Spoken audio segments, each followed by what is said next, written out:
Call in, guys. Talk to me nice. Welcome back to Sports Tea. Welcome back to Sports Tea. Talk to me nice. Nice. Call in, guys. Talk to me nice. Call in, guys. Talk to me nice. Talk to me nice. Hey everyone, welcome back to Sports Tea. I know that I was just with you guys a few short seconds ago, but really excited to be here. The NBA Finals are happening. OKC versus the Pacers. OKC, man, they look shaky. They look nervous out here. Haliburton, what the helly?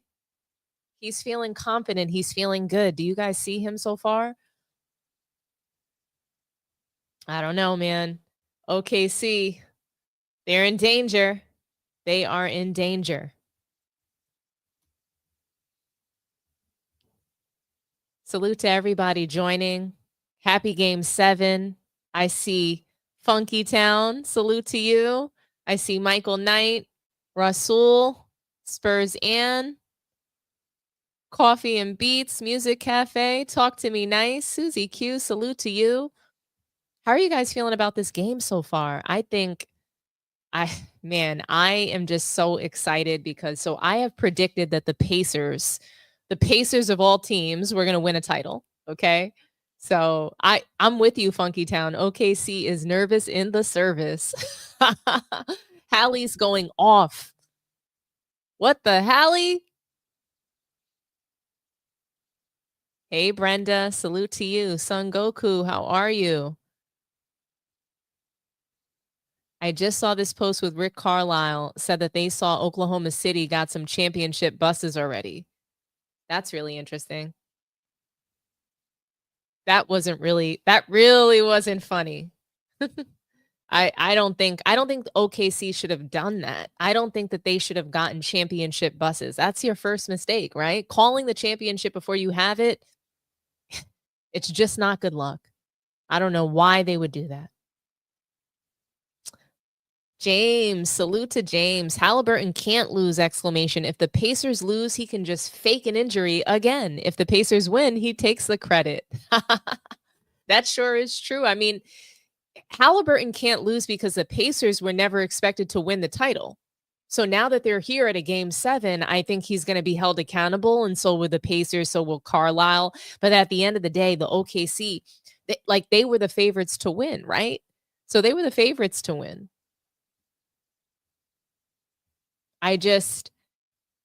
Yeah. So Indiana's up 14. OKC, they're down 4 points. It's 14-10. Indiana. Shea passes it to, finally, this guy Caruso makes a 3. I found him to be shooting so poorly this season, brick after brick.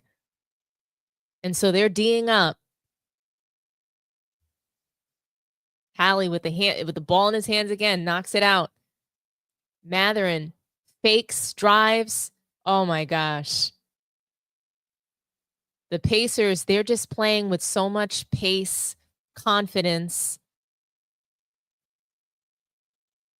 OKC has the ball. Oh my gosh. Williams just fumbles the ball, falls on the floor by himself. Nothing happened to cause this, by the way. He was just dribbling. And just falls. But that was a nice 3-pointer by Caruso. I think that he has not had much of a good shot-making rhythm throughout the series. So if he comes alive tonight, then that helps OKC tremendously. Their 3-point shooting hasn't been good in general.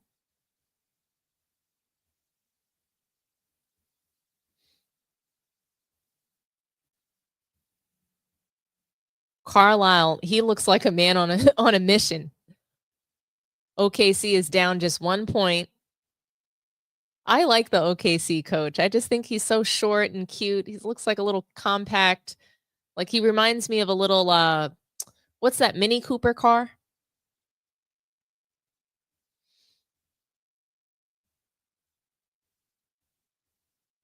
I like that guy Nemhard though from the Pacers. I think he's a good shooter. He's reliable.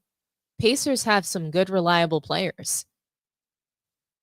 They don't need Haliburton to be the star, but they do need him to have confidence. They need him to kind of just will them in this game. So SGA is bringing the ball up, scrapes Nemhard. Oh my gosh, cracked his ankles. Back out to Caruso. He hits another three. Caruso's clearly on fire. Is OKC going to go away from the hot hand? OKC's up to 16-14, kicks it out to Nemhard. Nemhard drives, gets the foul. Well, in this first quarter, it seems like the refs are going to be calling stuff. OKC is at home. Are they going to get the home cooking? Are they going to get the the favor of the whistle? I don't know. Just don't know.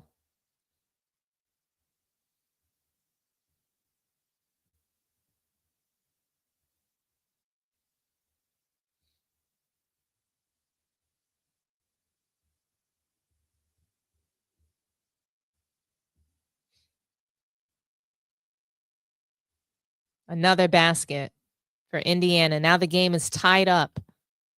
SGA is bringing the ball down. Picks up his dribble. They give it back to him. Caruso's with the ball in his hand, drives it, can't finish. Goes straight off the back of the basket. Haliburton has the ball. Guarded by Shea. Oh my gosh. Kicks it out to Obi Toppin, who's been sensational in this series. Haliburton just falls. He just falls right on his face on the floor. What the hell? Now he's faking an injury right on cue. Right, James? He's faking an injury. All he did was just fall. Nothing happened to this guy just now. What the hell? He gets the ball in his hands. Oh, come on. He tapped himself out as soon as he falls. As soon as he falls flat on his face, he's tapping out. Well, he just had a little, no big deal. Get back up.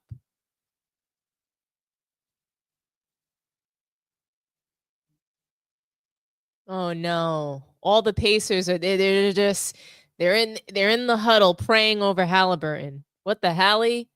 Haliban.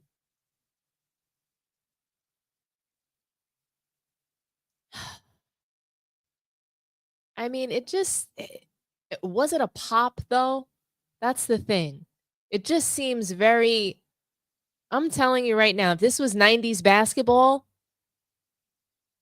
he'd be right back off the floor. No problem. Right back off the floor.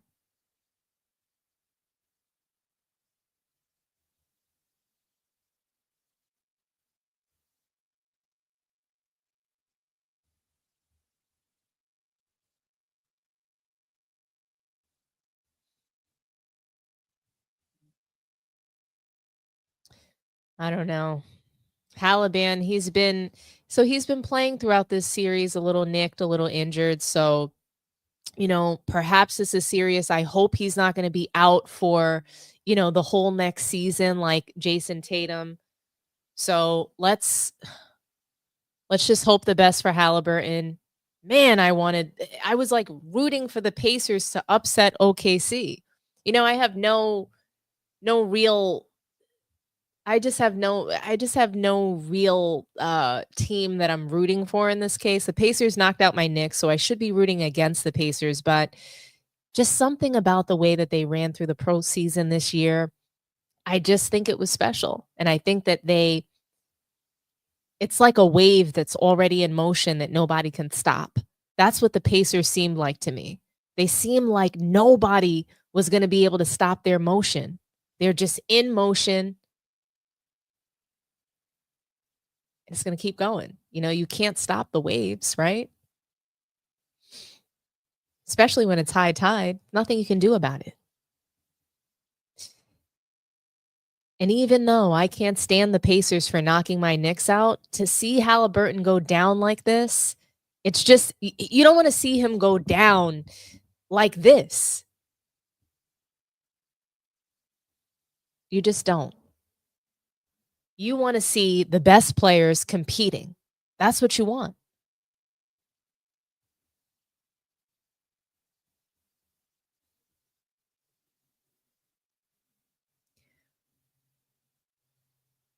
For Haliburton to be, I just hope he can come back. I hope that it's mental. I hope he thinks he's hurt and he's not really. You know, sometimes when you're playing injured and that's all you can think about, you're trying not to injure yourself. You're trying to do everything that you can not to go down.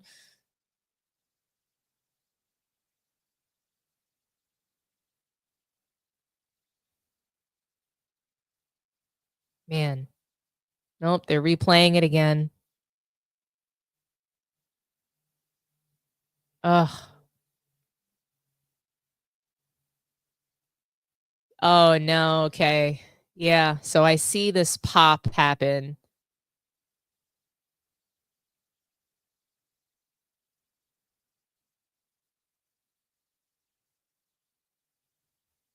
So TJ McConnell's in. It's not like, look, it's not like this is just so much better for OKC. They haven't had an answer for McConnell. It looks like something with Haliburton's calf. I don't know. It doesn't look like his Achilles at all. But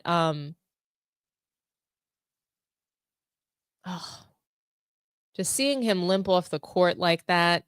Look at his father in the stands, heartbroken. It's just a heartbreaking situation. Game 7 to go down that way. TJ McConnell.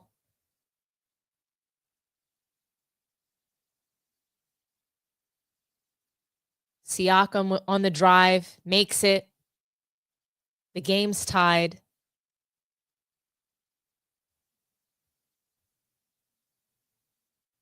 Curious to see what this group does.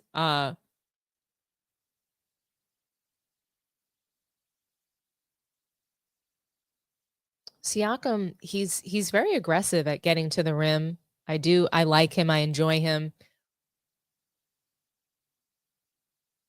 He gets the N1. He's going to the line.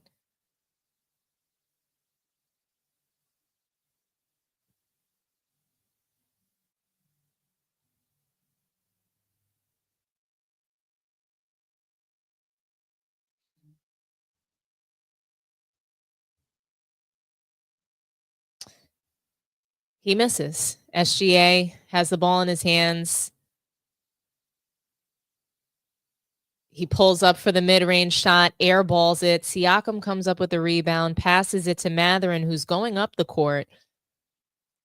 Backs up a little bit, getting ready to shimmy on Shet. Okay. Caruso grabs the rebound. They're pushing the ball up.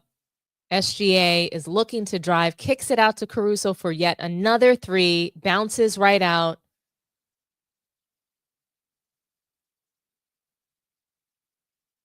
Man, OKC is looking to take a lot of threes, it looks like. All right, SGA pulls up with a quick 2. It's 2018. OKC has the lead. McConnell gives it up to Toppin. Toppin drives. Oh, hard layup, bounces out. SGA's got the ball. Looking to set them up or make a move on McConnell. McConnell's D'ing him up, irritating him, reaching, smacking his arm. Chet, very smooth drive to the rim. Siakam's got the ball in his hand, going one-on-one with Chet. Tobin tries to set a pick. McConnell's got the ball in his hands, passes it to, what's that guy's name? Shepard. Then we've got Siakam with the ball in his hand, pulls up a nice little mid-range for him. OKC is up 2 points, 22-20. Caruso's got the ball, taking the ball up the court. Chet now has the ball, and they're they're doing some pressure defense right now in OKC.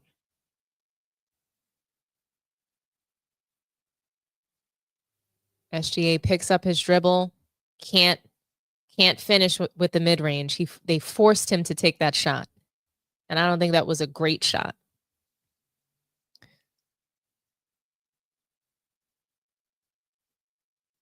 McConnell's just so zippy. Caruso comes up with a steal. McConnell with a turnover. SGA looking for what his next move will be. I don't think that they're playing amazing offense, OKC. Not going to lie. They look very shaky right now. They're being forced to take bad shots. That's what's happening. Their offense is not good. Yeah, the coach looks a little frustrated. They're not getting good shots. Pacers are forcing them into bad shots.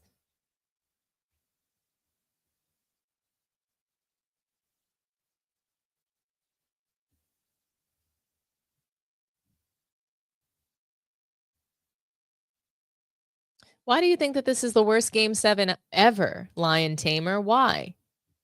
Who did you want to see in the finals?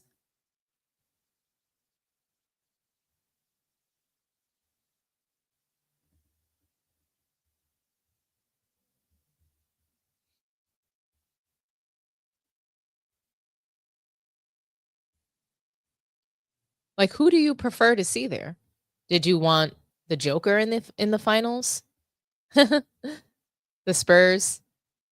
I'm okay with you wanting the Spurs to be there. I think they play good basketball.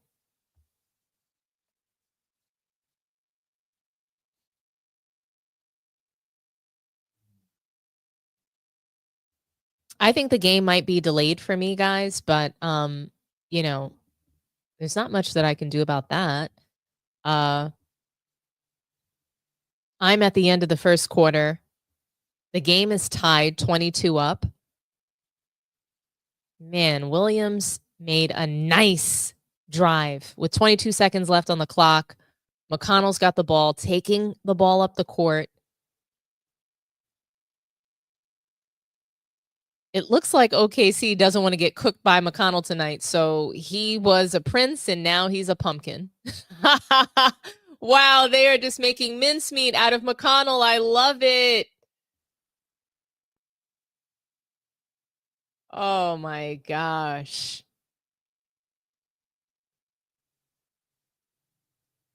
I just wonder what all the McConnell fans are going to say right now. McConnell doesn't look like the X factor to me. He doesn't look like he should be on the floor for 25 minutes. That's for damn sure.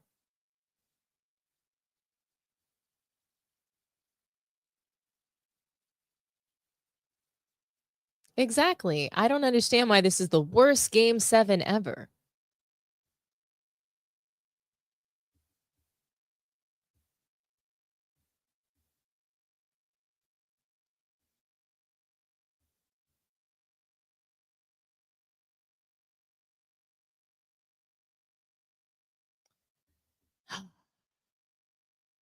I've got 1 second left on the first quarter with Chet at the free throw line, makes the free throw.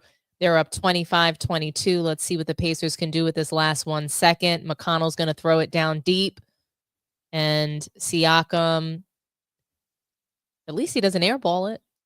That was a miss. Very nice shot attempt.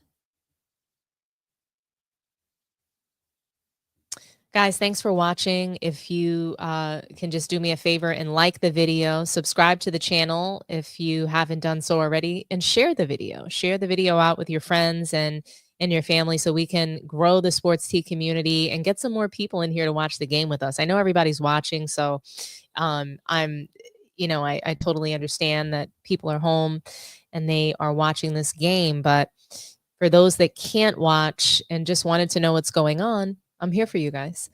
So there can only be one champion. Who do you think it's going to be? Let's take a look at the first quarter so far. Let's see. We can do a little breakdown of the box score.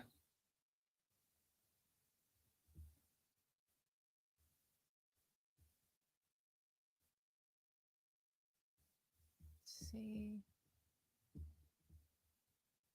I think I should be able to just pull this up for you guys.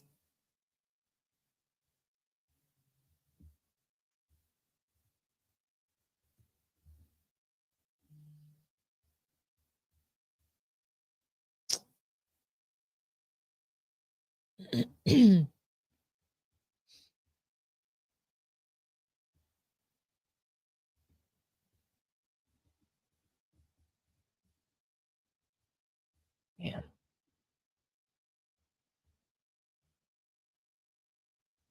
The hell? ESPN.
Man, oh man.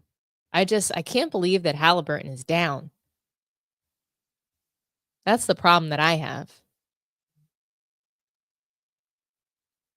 And the fact that they'd even be asking about the injury during the game is just it's in such poor taste. I really I just don't even understand. It's so inappropriate.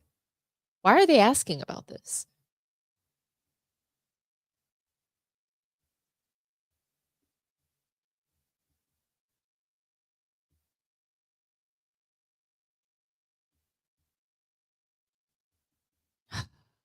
Oklahoma Oklahoma City, they're in trouble.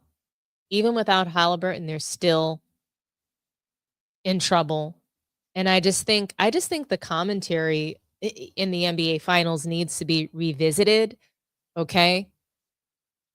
It just shouldn't be. It's just so inappropriate. My gosh, so inappropriate. The game is tied. You have Siakam at the line.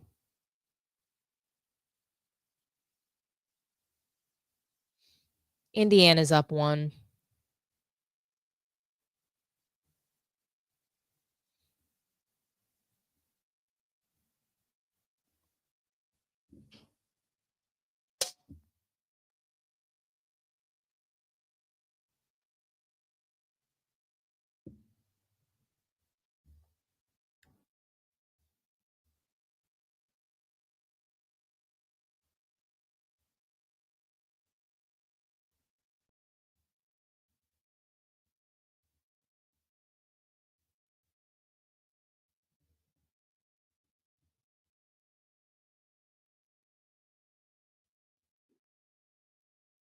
Brittany Alexander.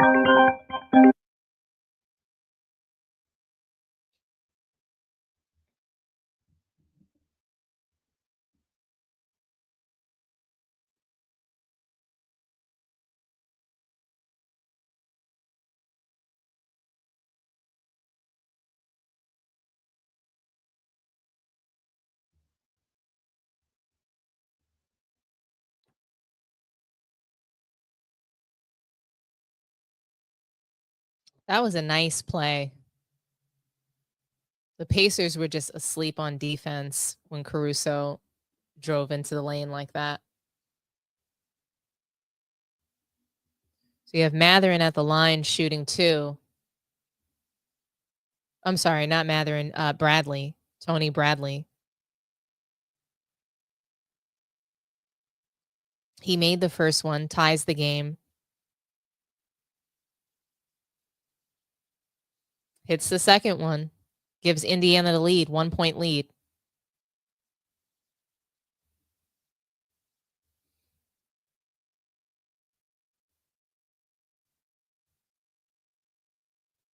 Oh, nice alley. Oh my gosh.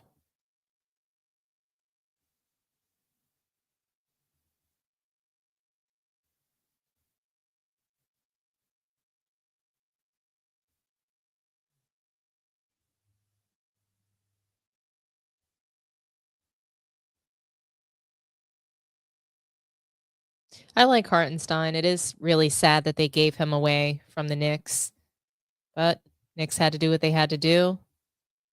Oh, wow. Nice rebound and kick out to Caruso, who airballs it.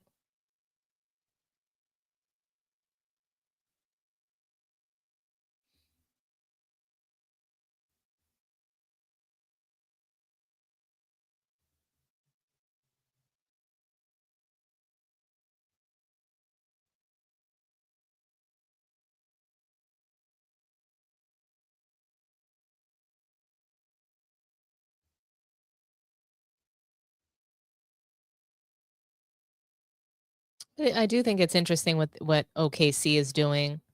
Hartenstein with a nice finish right at the rim. McConnell's bringing up the ball. He doesn't seem ready for this game 7 moment, I'm going to be honest with you.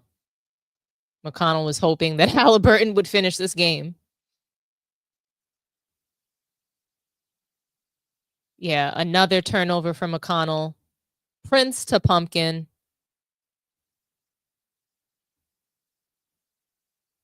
Wallace turns over the ball right into the hands of McConnell.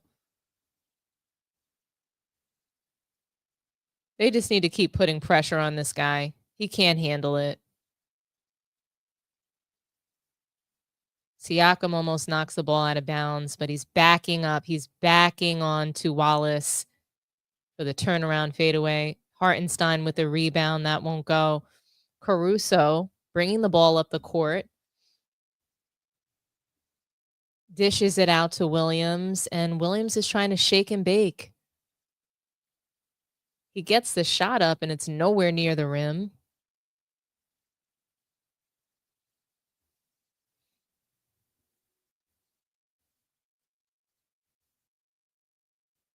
So it looks like a foul on Bradley, maybe?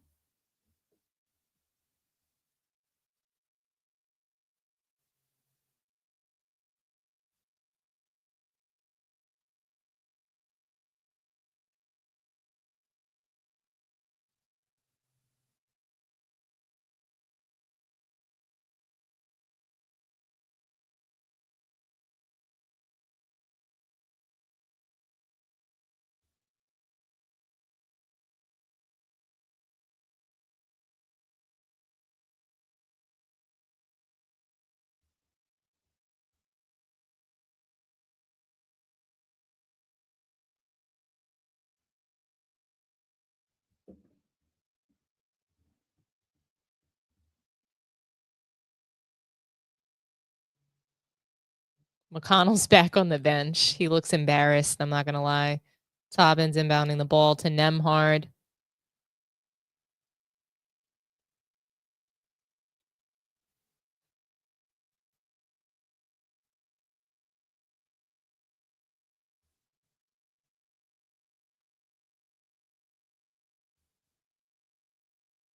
Nemhard's pushing off Williams, dishes it into Matherin. Matherin gets the foul. It feels like they're not letting them play. Feels like everything's a foul.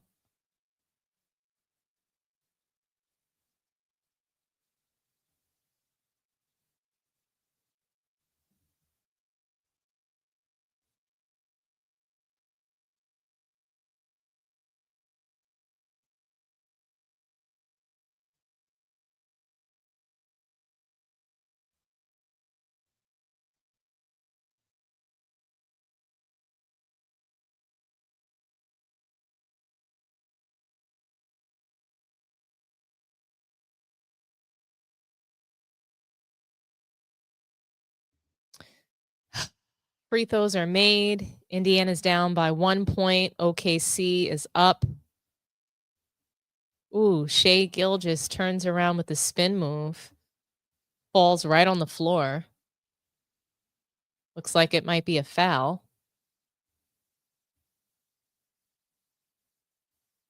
Oh, wow. Not only was it a foul, like Nemhard, so as he spins, Nemhard like grabs onto him, like locks arms. That could have been really bad. SGA hits the first one. There's about 8 minutes left in the second quarter. OKC 31, Indiana 29. Can the Pacers pull this off without Haliburton, without Haliban? What the Hallie?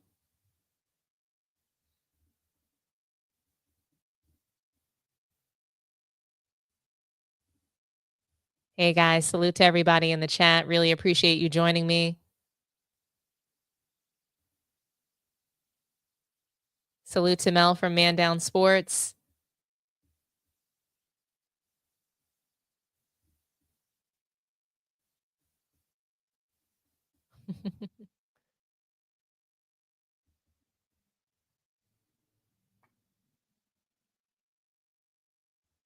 Man.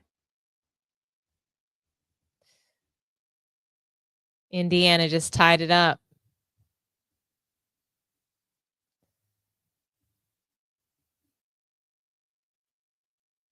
SGA kicks it out. Man. I just don't think the strategy should be kicking it out for threes. I really hate that they're missing all these wide open threes. They're not a good 3-point shooting team. Thank you, SGA. Pulls up for the mid-range, 34-32. OKC is up 2 points.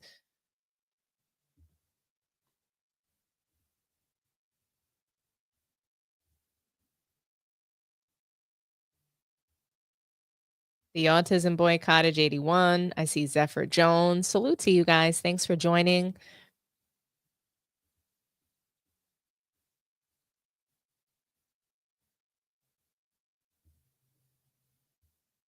TJ isn't Larry Bird after all. I mean, the guy he looks awful in this game 7.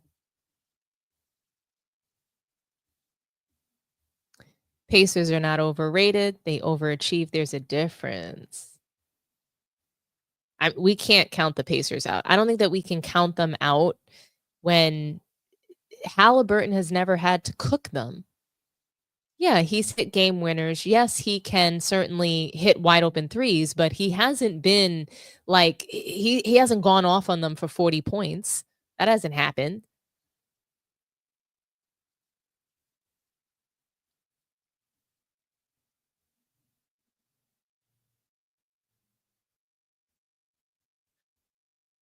I'm not gonna lie, I would have loved to see the Knicks playing. That would have been great. Yes, ma'am. They're driving and it's anticlimactic to kick it out. I mean, it's just like, at what point are we going to start taking the shots that we actually are known for making? Like in the mid range, like getting to the rim. OKC is great at driving the ball, shooting in the mid range.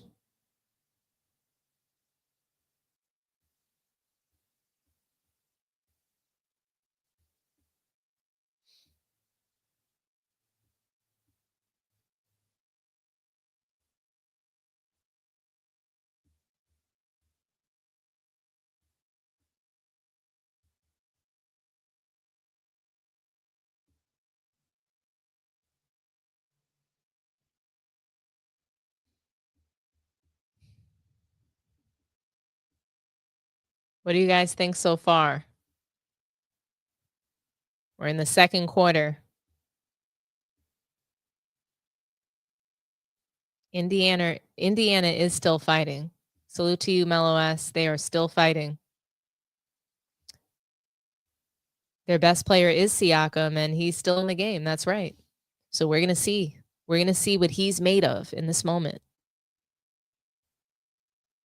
Hallie is hella overrated. I struggle with Hallie being overrated because is anybody calling him a superstar? Like, I don't have a problem with where he's rated because I don't think anybody calls him a superstar. He's got no signature shoe. I don't think anybody's going to follow him around everywhere that he plays. It's none of that. Maybe he does have a signature shoe, Haliburton. I don't know. But it's nothing that I've ever worn, that's for sure.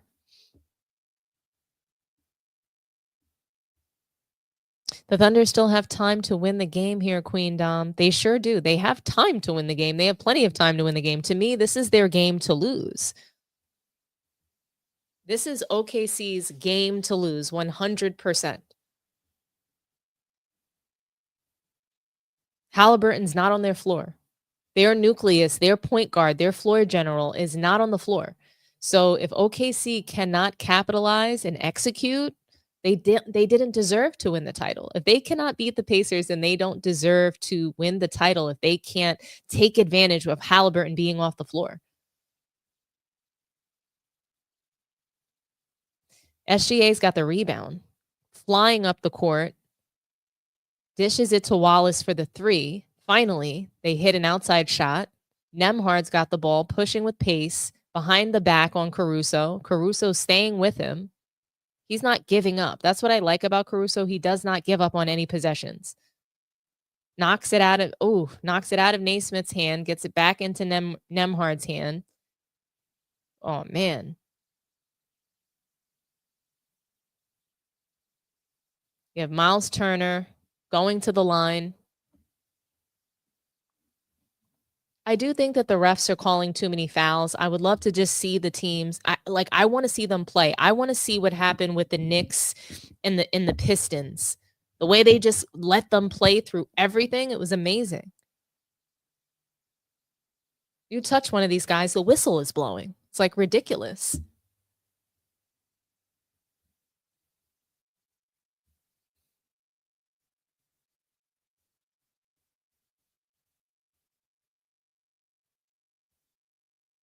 Siakam's stock is going way up.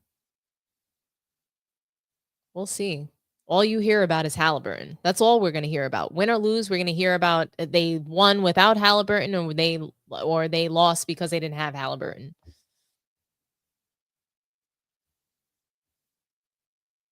OKC's got a 5-point lead. They turn the ball right over into McConnell's hands, who misses the mid-range. Again, like he's just not playing like the player that everybody thought he was.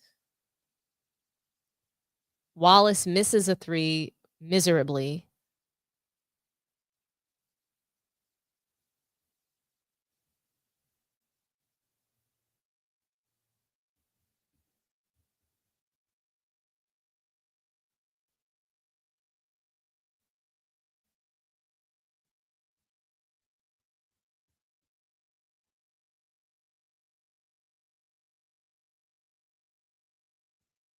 Man, oh man.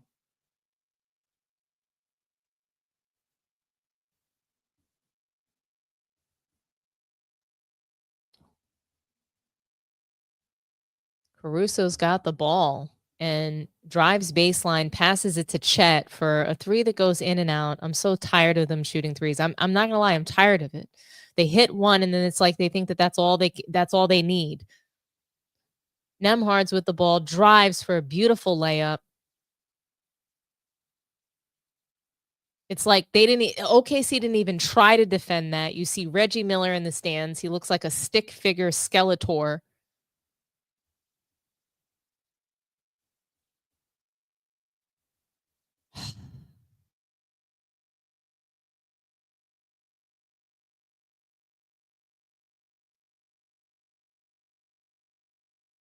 It's just like he didn't even try to defend. Like, why didn't he? You didn't even see Holmgren put his hand up. They just let him drive to the hole and go for that layup, no problem.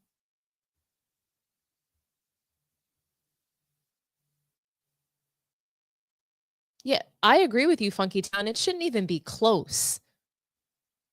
The Pacers should win this game because of how poorly OKC is playing.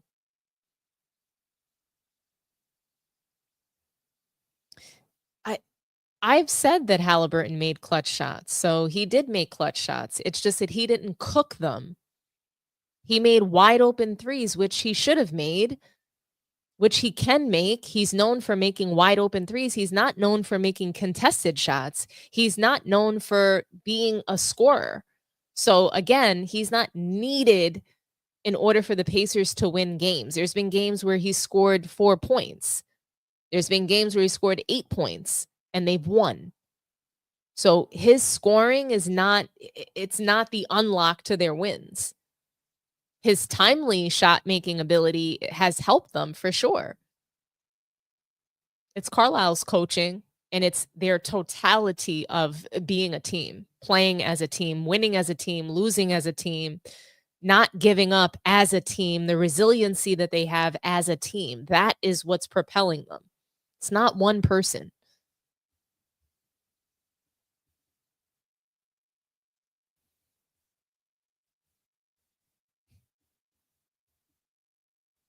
Right. Siakam is Indy's best player. Haliburton was getting all the hype, and Doris Burke and Richard Jefferson still can't stop talking about him like they got a memo from the NBA. That is what it feels like. The best is when they start bragging about McConnell, who literally right on time looks like a complete disaster on the court. How many turnovers does he have already? I think he's got at least, let's see. Let's see what he's got.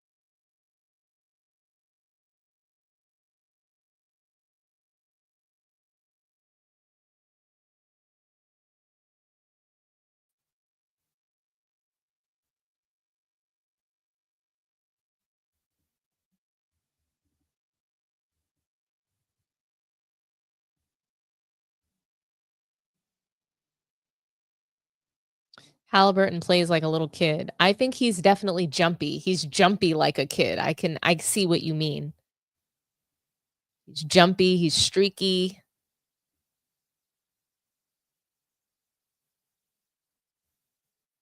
For sure. You got to love a moving screen.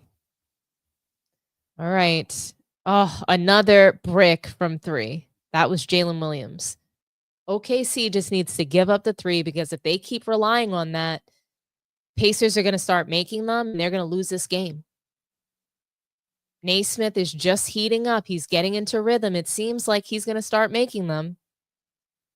He shot a wide open one. I know he missed it, but finally, we've got Dort making a 3.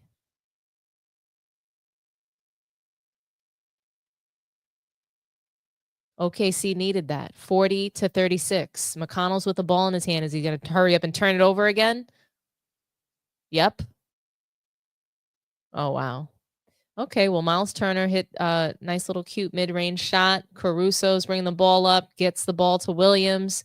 Williams is looking to score, passes it out to Dort. Ooh, Dort falls. McConnell's got the ball. He's passing it. Well, he's passing it over to Nembhard. Nembhard kicks it right back to him. Like, hey, you do something with it. McConnell's trying to flop. Caruso's just sticking with him, D'ing him up. Finally, McConnell hits a shot. Nice mid-range. Shea's got the ball. Pacers have tied it up, 40 up. Chet gets blocked by Siakam. McConnell gets the oh man. They push it up to wow, Nemhard over to who's that just made that shot? Looks like Turner just made a 3-point shot. Siakam with the block.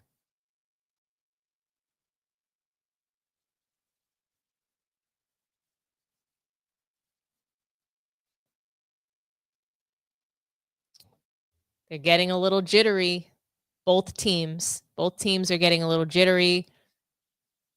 Pacers just knocked the ball out of bounds.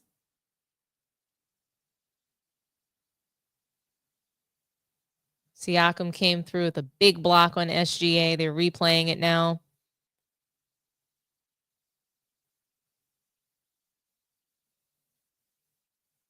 Wallace with the ball in his hands passes it to Williams.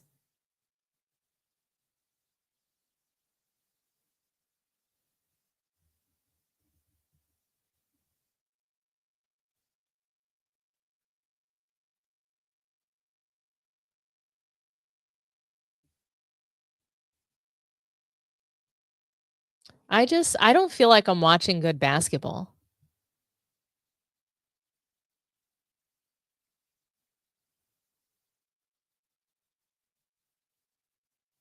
Again, SGA rejected again. Miles Turner just blocks him right at the rim.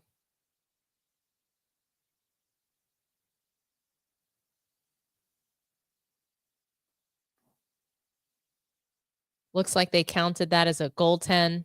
OKC up 42-40. Hartenstein with the rebound, passes it off to Williams. Looks like OKC wants to slow this game down. Looks like they want to think about what they're doing more intently and make the right plays. SGA drives and kicks it out to Williams, who finds Dort. Looks like there's a fight on the floor. Well, a jump ball. Naismith battling it out with Hartenstein. There's going to be a jump ball.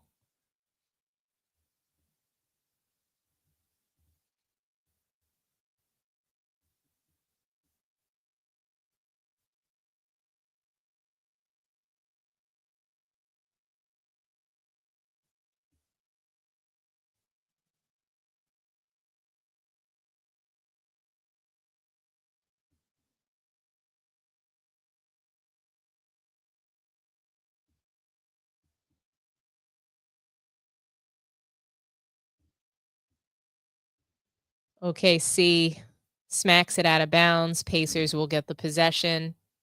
Nemhard inbounds the ball. Brings it up the court.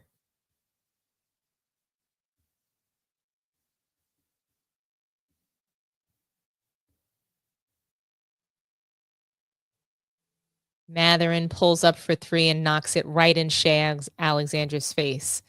This is crazy.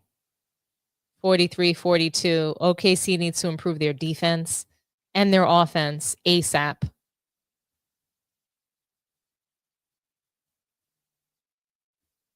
Double dribble. Like, these teams, both of them kind of look like they don't know how to play basketball right now. They are clearly very both just, it's like they're scared. They're playing scared. They look like they're scared to death out there. Matherin, if you look in his eyes, he looks completely petrified.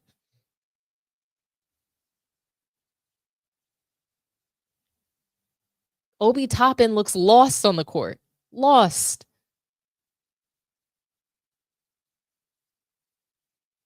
He shoots another three.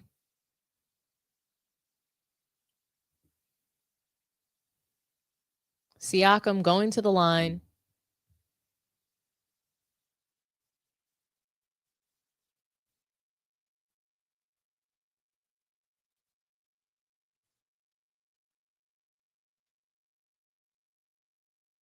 Both teams are shooting pretty poorly, I have to say.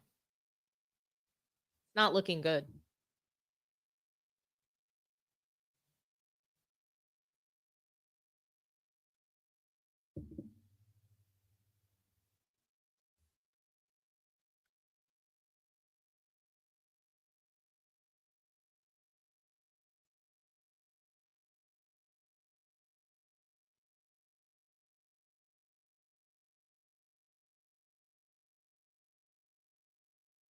It's funny. Stephen A. Smith has a look on his face like he doesn't even want to watch the finals because Haliburton's not in it.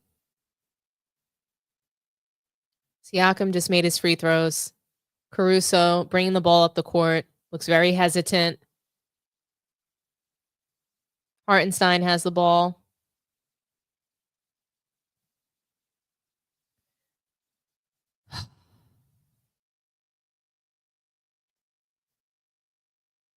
SGA goes up for three. Can't connect.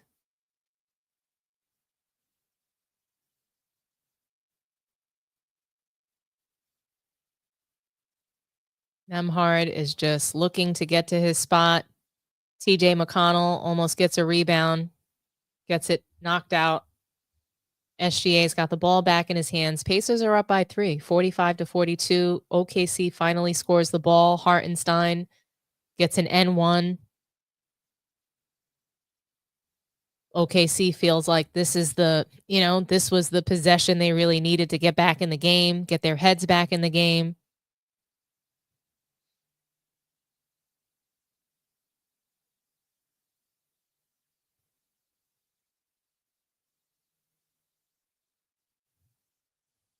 Both teams are fighting. They just look really nervous. They both look like they're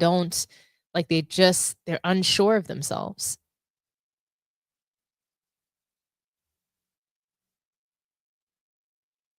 Now the game is tied. 45-45.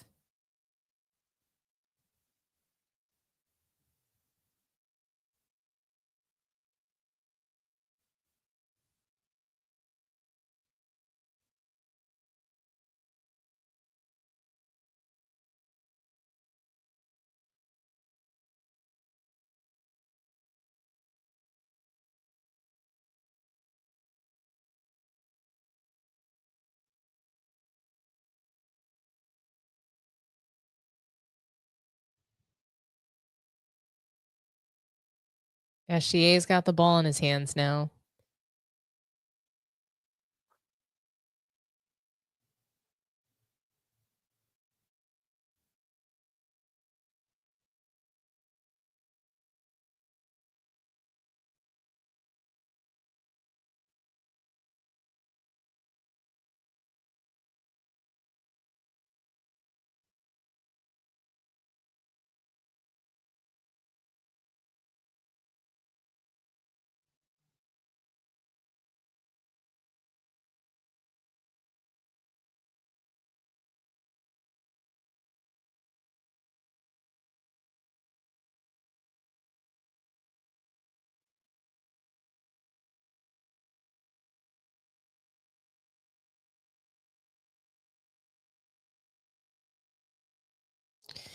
Shea hits the first one.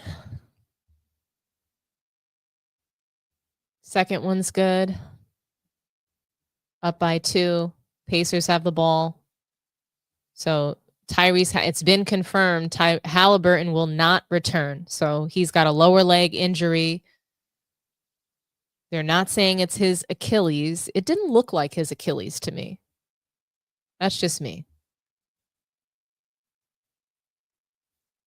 Nemhard with the 3. They're up by 1 point. OKC's got to do something. SGA shoots at half court, and it was a miss. It was a nice, cute little air ball. So what is the Oklahoma City going to do to adjust coming out of the half? What adjustments might the Pacers make going into the second half? What do you guys think that they need to do in order to win? Can OKC wrap this up without Haliburton on the floor? Can they take advantage of this?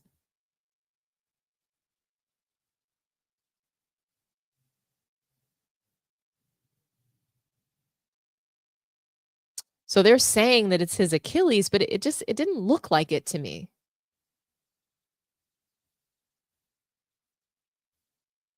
So they said Achilles and now they're calling it lower leg. I mean, I guess that is lower leg.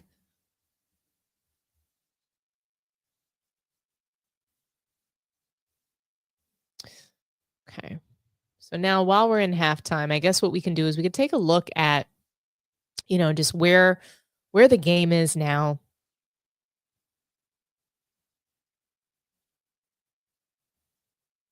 Let's see. Just take a look at what's transpired so far. Actually, this could be a good time if you guys want to call in and talk about the first half with me. We can do that. Anybody that wants to call in, talk to me nice.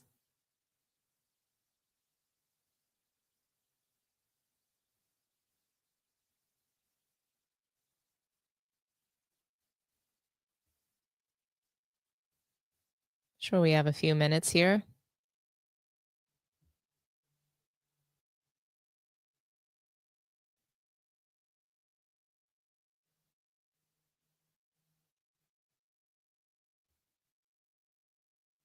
Let's see. Thanks for calling Sports Tea. Talk to me nice. Hello, Dominique. Hey. This is your sister. Oh, hey, Britt. How's it going? It's good. I just wanted to call in and show you some love tonight on this lovely basketball Sunday. Thank you so much. So who do you have winning the finals tonight? It's game 7. Pacers Listen, are, yeah. You know, What'd you say, Britt? Your phone's going in and out. Like, we can't hear you. oh man, I lost you. Can you hear me? Yeah, we can hear you now. Who do you think's going to win? I'm rooting for SGA. Oh, yeah, I forgot about that. So you have SGA winning tonight? You're rooting That's- for him. that's But do my you guy. do you think that OKC is going to win? Oh, I can't hear nothing. Can you hear me? Yes. Do you think they're going to win? I believe in my heart of hearts. They got to do it. I don't know, Britt. I don't know if they're going to win the series. I really don't. I'm forced to root for the Indiana Pacers. I have to. What? I have to root for the Pacers. Now that Haliburton is out with injury, I have to root for the underdog. The Pacers winning without him is just a better story. It just is. It's a better story. It's a better story. It's a better story. It's a much better I agree. story. Could you imagine the Pacers winning with no superstar or star? Could you imagine them winning with It's no the epitome of star? an underdog win. We love to hear it. We love to see the underdogs win. Love to see them come out on top. But I'm still rooting for my guy. I hear you. I'm not mad if SGA wins. I think he deserves it. I think he was the MVP. He's played a great season. He's worked really hard for the last several seasons. So I'm excited for him if he wins the title. I am. It's just that I have to root for the Pacers because Haliburton's not on the floor, and this is just the perfect Cinderella story if I haven't seen one yet. I'm not mad at that. I'm not mad at that. So listen, I have to go. I wanted to show you some love tonight. Everybody watching the show, keep tuning in. My sister is the GOAT of what she's doing right now. So on that note, I'm going to go. Enjoy the finals, Dom. I love you so much. And, we'll continue this conversation after the game is over. But all right, Britt. I'll talk to you SGA soon. all day.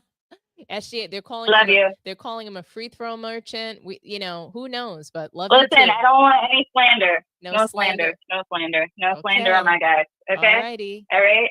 If they come out on top, okay, we'll revisit this conversation. Alrighty. All right? Happy game 7. I'll let you throw all the slander in the world if they lose. You got it. Happy game 7. Happy game 7. Love you. Love you more. Bye. Well, guys, my sister is big fan of SGA, loves him. Looks like we have another caller. Thank you for calling Sports Tea. Talk to me nice. What's up, Dom? Hey, how's it going? Going pretty good. But as far as the game is concerned, it sucks what happened to Haliburton. But the Pacers, they definitely have stepped up. PJ McConnell, so Pascal Siakam, like they're like it's now or never for them and the rest of them. So far, Shea's doing everything he can to keep the OKC up, but we need to see something from J Dub because I don't know. J Dub just seems so passive. I don't know if it's he's impossible or not, but this is not going to do it. Like these Pacers, there's one thing I've learned about them. They're resilient and like you need to really cut the lead. You need to be up by 20 or more in case to seal the deal. You can't keep it close, even without Kyrie. Yeah. No, I think that you're right. The Pacers are resilient. We can't count them out, right? We've seen what they've been able to do in late game situations. We've seen how every single player on their team has stepped up in different moments. So, Hmm. win or lose for me, I'm proud of the Pacers, and I Yeah, I think that am this was proud, a like, really for great both teams. postseason run for them. Yeah, but that's all I have to say. I'll let the next caller go. Thanks for having me on the show. Thank you so much. And who did we have on the line? What was your name? Maury. Maury? Well, thank you so much for calling in, Maury. I appreciate you and call in again soon.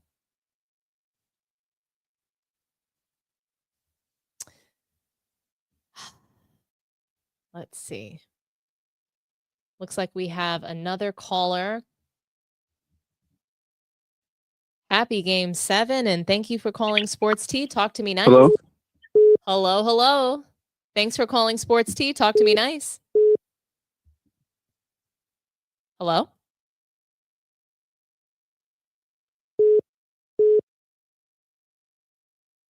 Hello? Thanks for calling Sports Tea. Talk to me nice. How you doing, Dom? Hey, is this Jeffrey? Yep, How's it going? it's all good. Everything good out here in Jersey. I'm out in Jersey right now. What do you think Can about you this hear me? game? Yes, I can hear you. What do you think about this game? Give me 1 second. Give me 1 second. All right. Good game. Of course, me and my daughter had the Pacers, actually. We bet money at the Pacers winning 6. I have the So game Pacers 4, too. yeah, so game 4 killed us.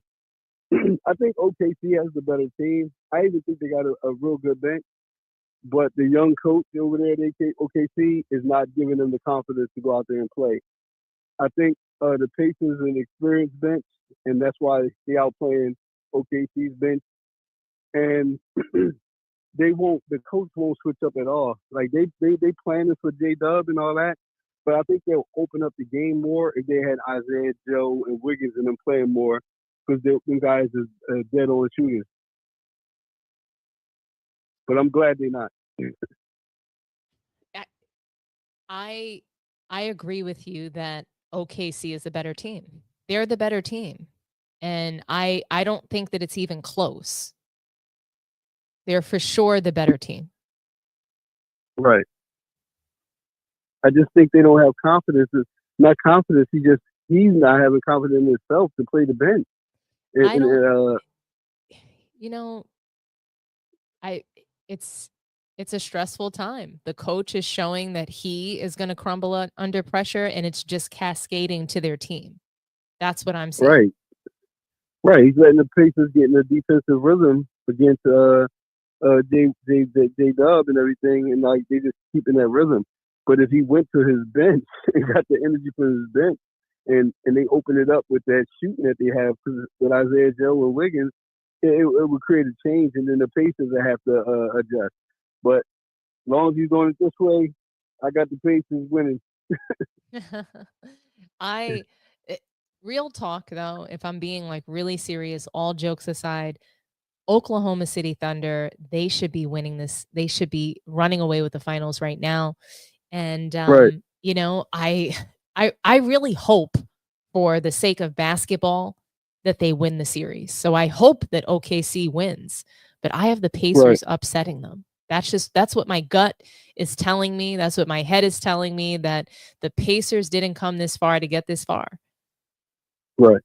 And Right. we haven't seen in over 10 years. So it's been since 2012 that a player has won the MVP, finals MVP.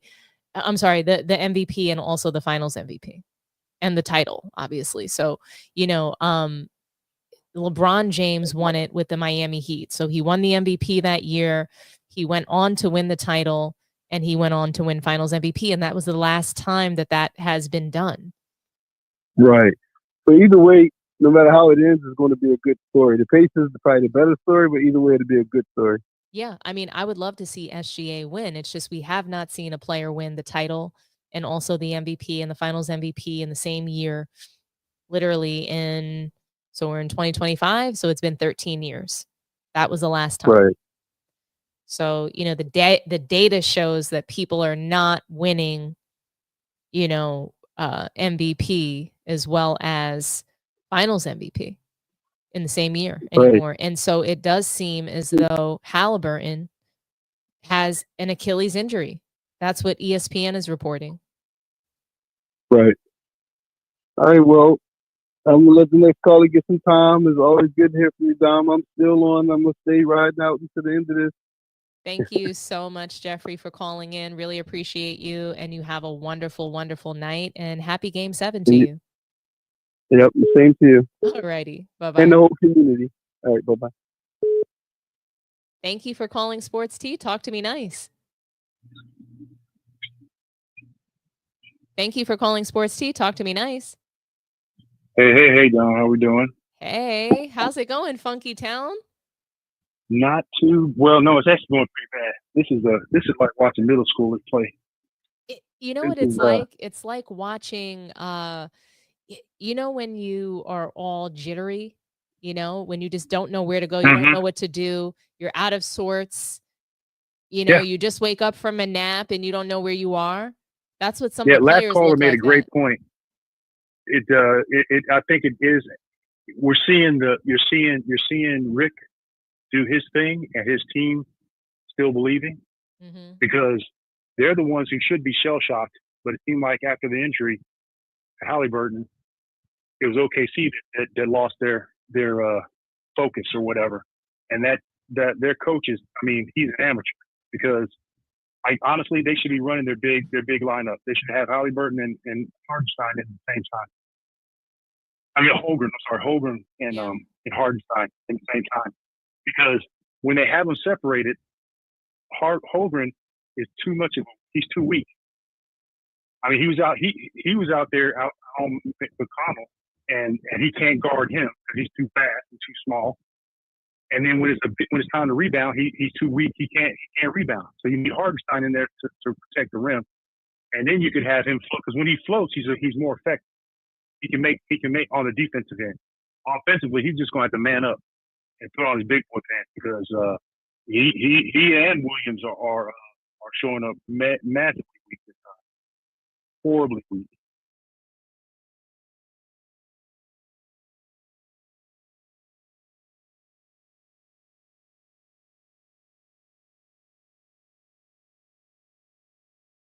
Feel like they're snake bitten as an organization, because they were supposed to win. This thing should already been over.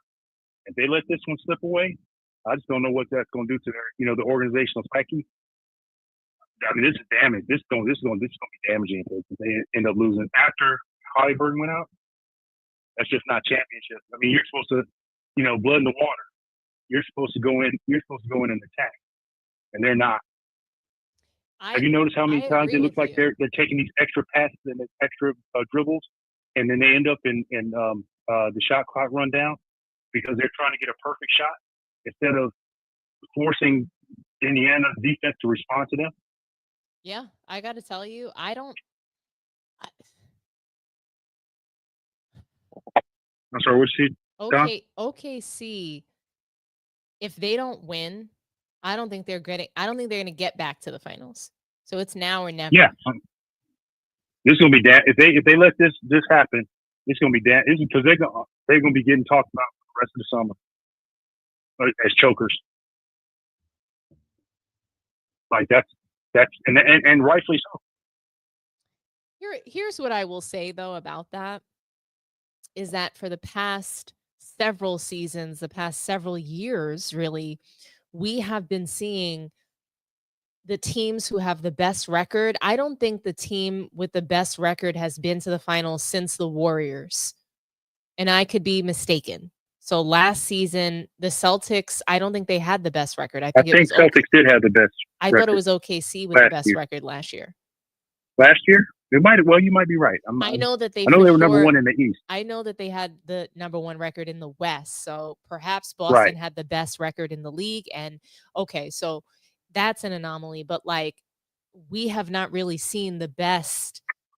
You know, we haven't seen the best teams going to the finals. That's just, we haven't seen it. Yeah, they're not playing any style of basketball. I mean, Dort. I mean, if it wasn't for Dort, really, and SGA, yeah, I mean, this would have been. The Cavaliers were the best team in the East, and they were a first round knockout. How embarrassing! How embarrassing is that? You know. But see that, but that plays into Donovan Mitchell. He had some similar stuff like that happen to him in Utah, having a higher ranking and still going out. Yeah, yes and no, because Donovan Mitchell at least made it to the second round in Utah. So him getting knocked out in the first round with the Cavaliers is embarrassing. Especially given that they had, the best record in the East. But this has happened to Donovan Mitchell before, to your point.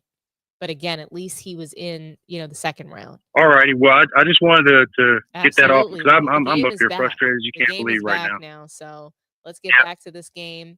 Thanks so much for calling in, Funky Town. I appreciate you, buddy. All right, lady. You have a good one. All righty. You too. Bye-bye. Bye. All right, guys. The game is back on. OKC is down a point. Indiana in the lead, 48-47. What do we think is going to happen here? We're in the second half. What adjustments did OKC make? Let's see.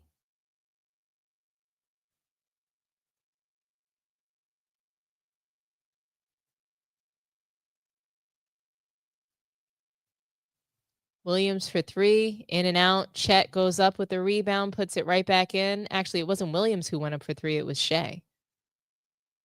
Nembhard bringing it down. Looking to make a play. Passes it out to Naismith. Back to Nembhard. Turner. Indiana turns the ball over. Caruso inbounds the ball to Williams, to Shea.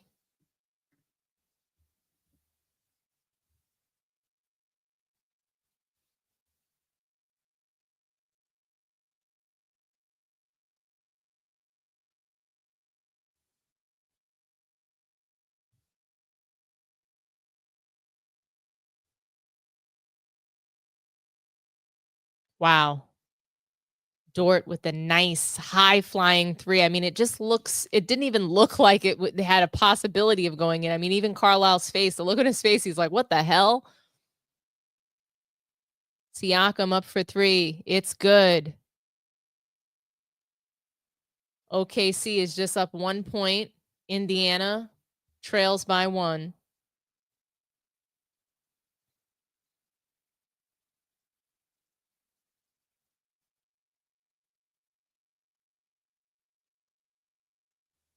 Caruso gets fouled on the floor. Doesn't look like it's a shooting foul.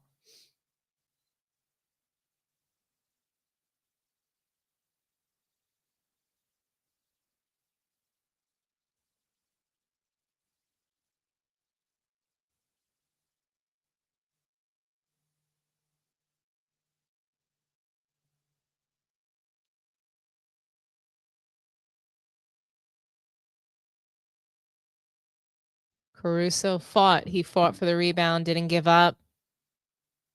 Went right back up for 2. It's good. Matherin passes it to Turner, to Nemhard. Nemhard up for 3, in and out. SGA looking to drive, almost loses the ball, passes it to Dort for 3, misses. Caruso falls on the floor trying to get the rebound. Pacers back up the court, immediately turn it over. Matherin turns it over right into the hands of Williams, who goes up for the layup. Nice finish. Tough shot. Makes it 56-51. Carlisle calls a timeout, looking to end the run.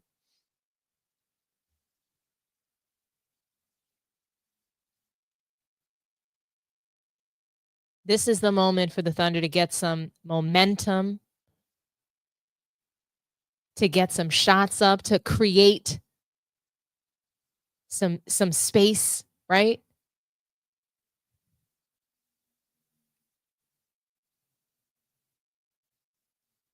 That was a very tough layup that Jalen Williams made.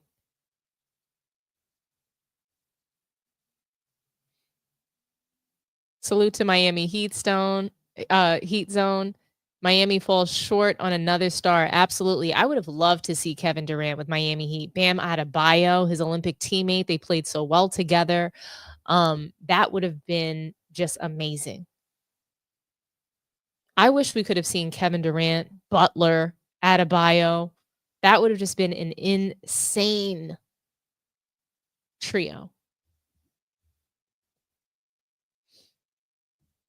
Maybe Damian Lillard will go to the Miami Heat. I mean, he's a little washed up, but he did want to go there and play with his best friend, Adebayo. So we'll see.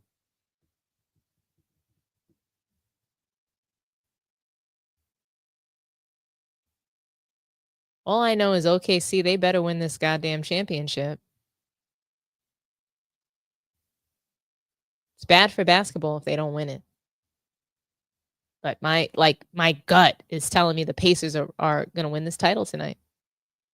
But this is the moment right here in this third quarter. This is where they need to create some separation. OKC, if they really want to win this, they've got to win it in this quarter. And I love Scottie Pippen's tweet. Game 7, never heard of her. This is the moment, guys.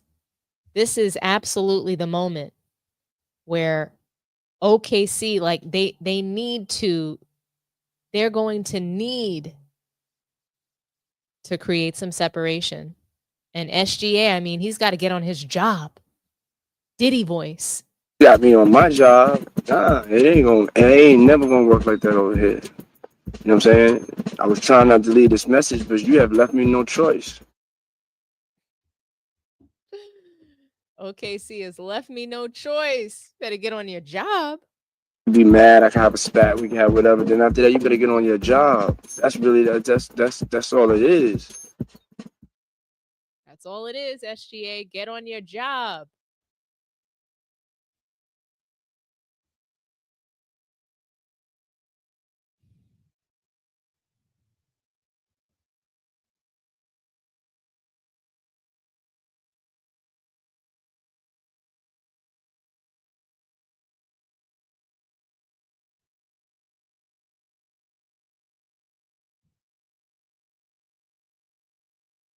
Don't be mad at me, do it, D. I just figured that, we could all come together. I've never done a game like while it was on, so I thought it was I just thought it would be fun to come in here with you guys. I had food poisoning earlier in the week, and I just really want to spend some time with you guys and hang out, honestly. I knew that nobody was really going to watch because the game is on, so they were going to be home watching, but I just wanted to come in here and watch with you guys. I thought it would be much more fun to watch the game live with you guys than to watch it by myself. So it's 56-51. It's a little confusion right now.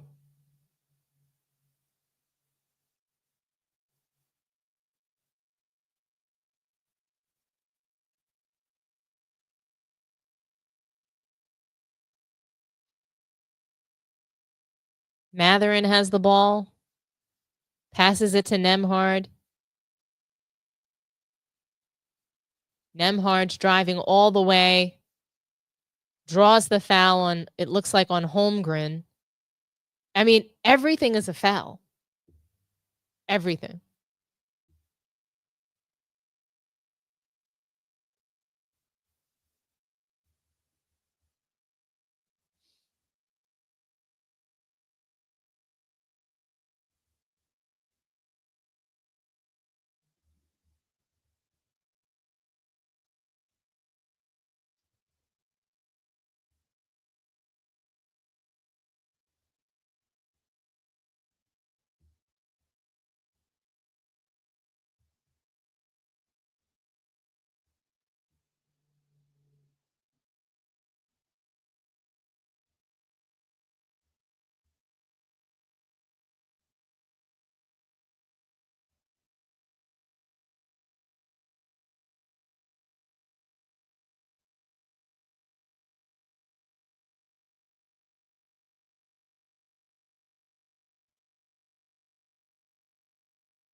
The game is tied up, 56-56. SGA's with the ball in his hands, hits a three-pointer, timely three-pointer, 59-56. McConnell's got the ball in his hands.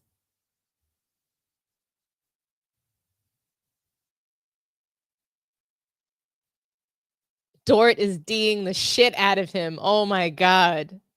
McConnell is a disaster on the floor, an absolute disaster. The way they're making him turn the ball over is hilarious to me. McConnell fans all over the world are like punching the air right now. But I bet OKC wishes they would have guarded him earlier.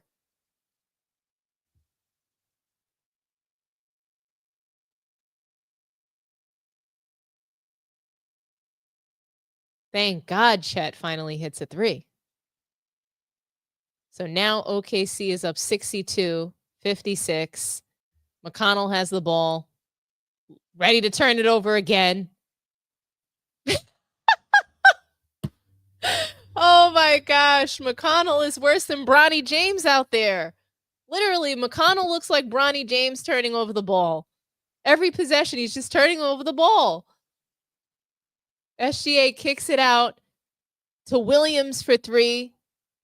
It's good. Carlisle looks like he wants to throw up.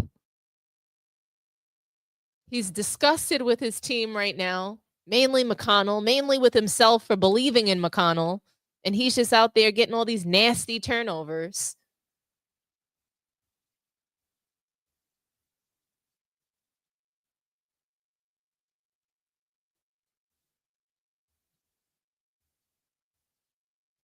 Hilarious.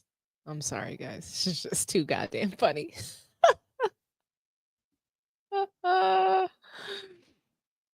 McConnell's just fumbling the ball in open court. It doesn't matter what happens. He's just turning it over. McConnell looking like Della Vedova. You guys are hilarious, man. Hilarious.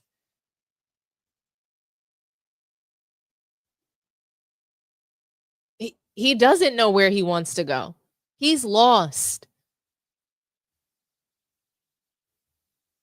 I wanted them to choke with Hallie on the floor. I feel you. I feel you. Honestly, them choking with Hallie on the floor would have made it all that much more, like, it just would have made it even more rich, right? Hallie with the choke, you know, like, he's just had all these really arrogant moments out there on the floor. And I mean, he should be confident. I don't think he's doing anything wrong. It's just, you know, when you talk big, you got to be ready to play big. And the Pacers, they have been able to put their money where their mouths are, right? They've been able to back it up. They've been walking the talk. I mean, they've been backing up everything that they're saying. They're believing in themselves and backing it up. And this game 7, them being in the game 7 right now, I mean, it's for them, it's almost just as good as winning. They had no business being in the finals.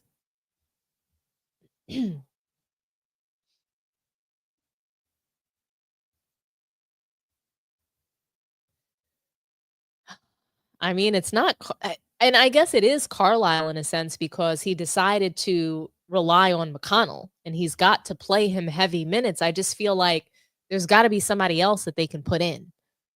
Make Nemhard run the point.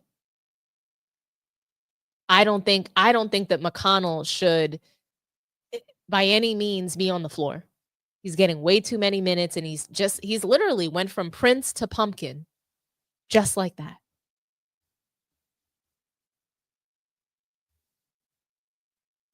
It's so fun watching McConnell turn the damn ball over. Where's Doris Burke at? Her big mouth. Honestly, listening to her call the game has been like nails on a chalkboard for me. She is one of the most ghetto announcers I've ever heard. And nobody says anything to her. Well, actually, she has been under fire for a few comments that she's made, but between the free throw merchant stuff that she repeats, I mean, I find her to be unprofessional, quite frankly. She sounds like Ernie, but what she's saying is ghetto, in my opinion. Richard Jefferson is also just god awful. I've hated Doris. I've hated Jefferson. Both of them just need to go away. They need to bring back, they needed to have Van Gundy, Mark Jackson. I don't want to hear from these people. McConnell with the ball again, ready to turn the shit over. Oh my gosh. Finally, he makes another basket. It's like watching a clown in a circus, though. Dort's got the ball. What's he going to do with it? Passes it to Williams. Williams trying to feel it out. Got SGA with the ball in his hand, driving baseline, throws it up and in. They are pressuring, picking up McConnell 94 feet. Obi Toppin with the ball. Passes it to Nemhard. Nemhard out to McConnell. McConnell trying to shake and bake into the paint. Not going to go. Not going to work. Turns the ball over.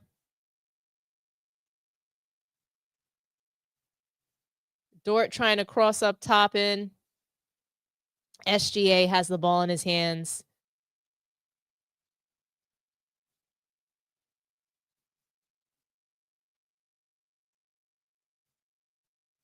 Williams makes a bad layup. Chet can't even box out for the goddamn rebound. It's like he's a useless big, and I agree that Hartenstein needs to be played on the floor with him. He's got no interior defense either sometimes. It's just like he just stands there and does nothing. This is the finals, Chet. If I'm the coach, I'm ripping his ass out of the game and putting him on the bench. He looks lazy. He looks lethargic.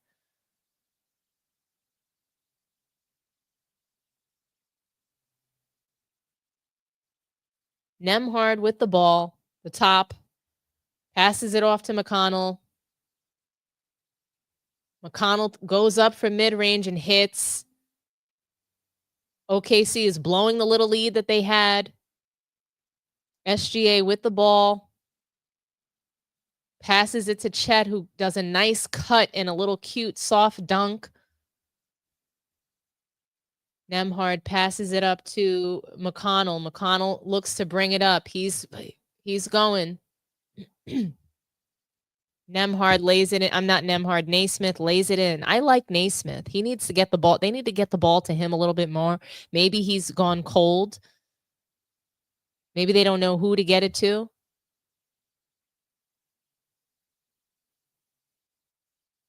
McConnell looks frustrated. I just don't even understand why they're replaying McConnell. They really think he's the star. They're showing all of his plays. Every time they show a play of TJ McConnell, it's like I don't know. It's kind of like the when your parents go to see like their scrub kid play and they've got like the homemade video recording. It's just like ridiculous. McConnell's not good.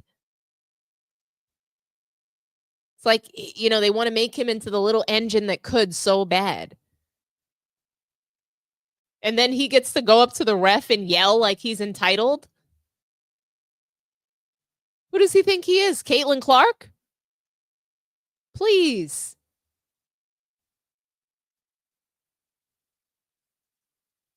You got to see him talking with so much confidence to the ref, like he's the MVP this year. Hilarious.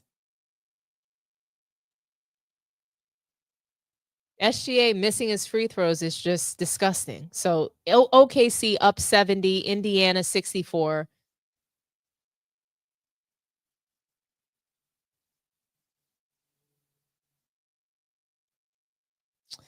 Hey, Brand, thank you for the $2 super chat. You know, what I have against Doris, it's just some of the comments that she's made. I don't like some of her commentary and the way that she has a clear bias towards players, especially certain kinds of players. I did not like a lot of her commentary this season in general. Thank you and salute to you, Brand, for the $5 super chat.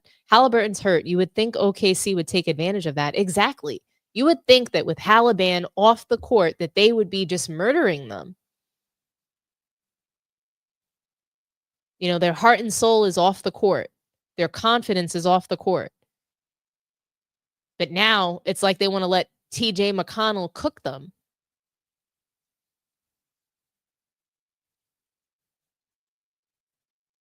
Oh my God.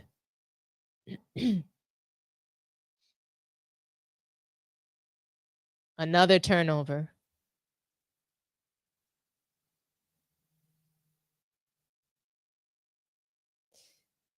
The problem with McConnell, like, he's not a good orchestrator of the offense. It's like he's just looking to get out there and score. But I don't think he does a great job of finding his teammates.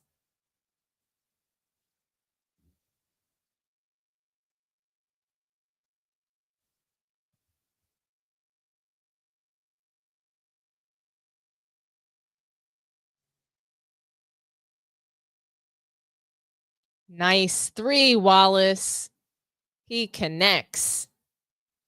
73-66. I mean, I'm telling you right now, the third quarter, and you know, we're coming up on the last 2 minutes. They need to make this last 2 minutes be very impactful. Nice steal by Hartenstein. They are making mincemeat out of McConnell. Rip him out of the game, Carlisle. You're supposed to be this genius coach. Rip his ass out of the game. He's not giving you shit. Get him out of there. He can't control the game. Get him out. And it's just like the foul calling. Let the game go.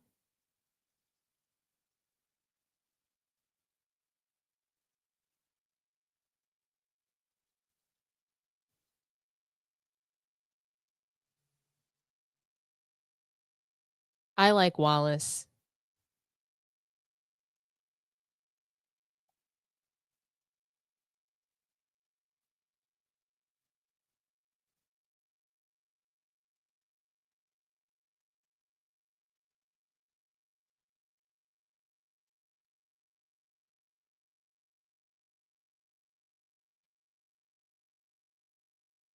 Look at McConnell. McConnell looks so like focused and lost at the same time.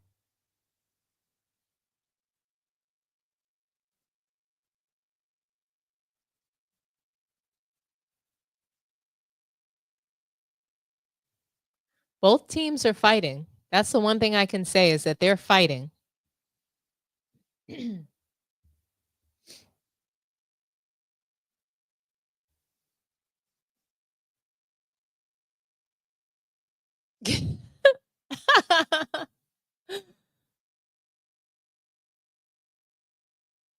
I don't know why Carlisle is so proud of McConnell.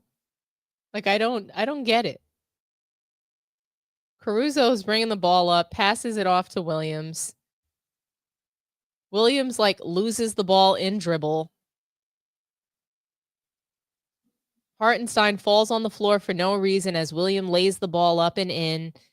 McConnell's pushing the ball down. OKC 77, Indiana 66. Carlisle wants to kill the momentum in the game, calls a timeout. The Thunder has their largest lead of the game. They're up by 11 points right now. And here's what I'll say that the Thunder are doing well. They're playing good defense. That's what they're doing. They're playing really good defense. They're forcing the Pacers to turn the ball over, take shots that they don't want to take. They're forcing the Pacers to rely on McConnell to beat them. Ugh.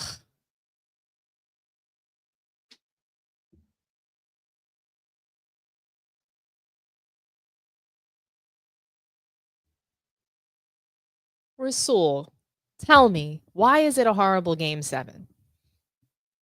Is it a horrible Game 7 because we don't have LeBron James to laugh at?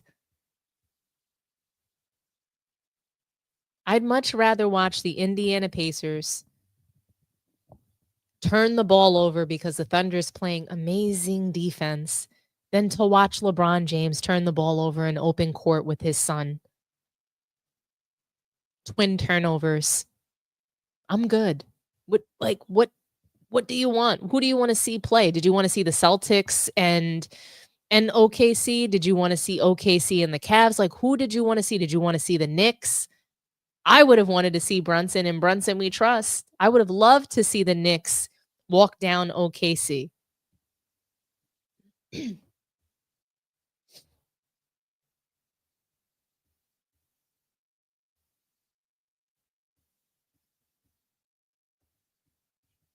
La Peekaboo James. Come on, guys. We would have seen things like this in the finals. Flopping. Come on, you don't miss the flopping.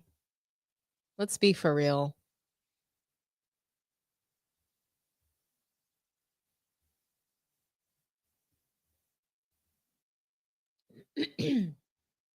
There can only be one champion, guys. We're getting closer. We're getting closer to the fourth quarter. We're getting closer to the end. Who do we think is going to win this series? OKC or Pacers? Go.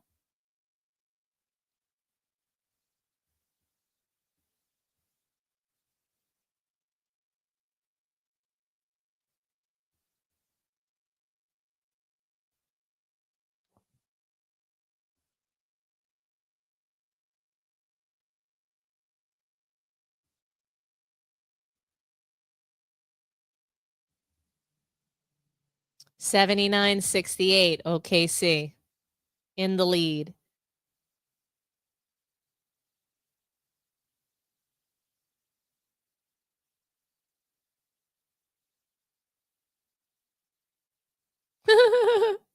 Carlisle is so mad.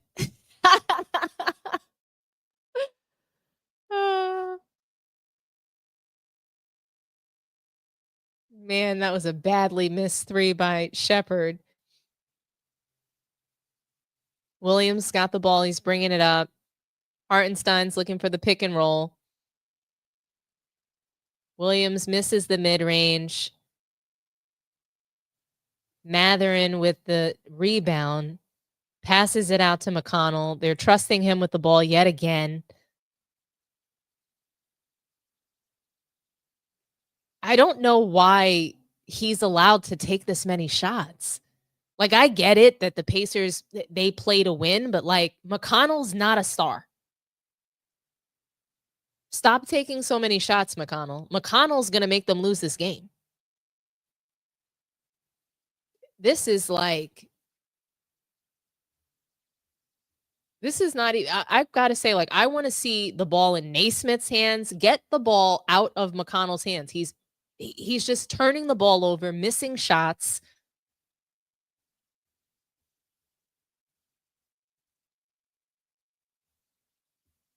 Pascal is just Carlisle's putting all his eggs into the basket of McConnell. I don't know how you guys don't see this. Thank you, Brand, for the $1 super chat. I really appreciate you.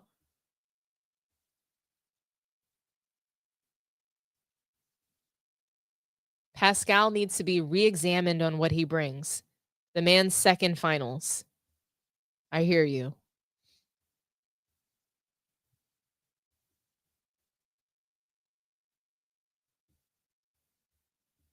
I just think Carlisle needs to get on his job. Like, seriously. He really, really needs to get on his job. Got me on my job. Nah, it ain't never gonna work like that over here. You know what I'm saying? I was trying not to leave this message, but you have left me no choice. Got me on my job. Nah, it ain't never gonna work like that over here. You know what I'm saying? I was trying not to leave this message, but you have left me no choice. Be mad, I can have a spat, we can have whatever. Then after that, you better get on your job. That's really that's all it is. He needs to get on his job. Carlisle, get on your job. 81-68. OKC is up.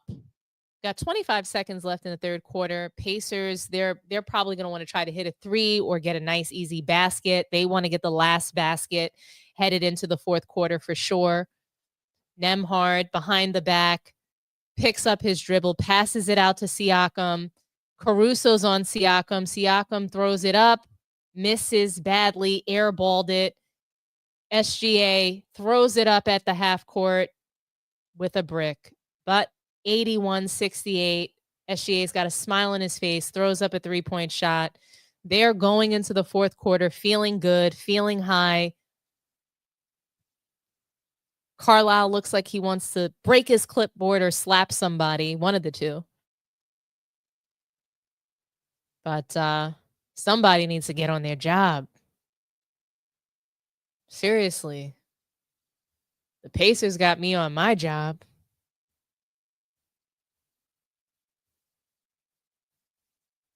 OKC, they look like they're in position to win, right? They're in position to win. They've got a good lead. The Pacers have come back from 20 plus points down.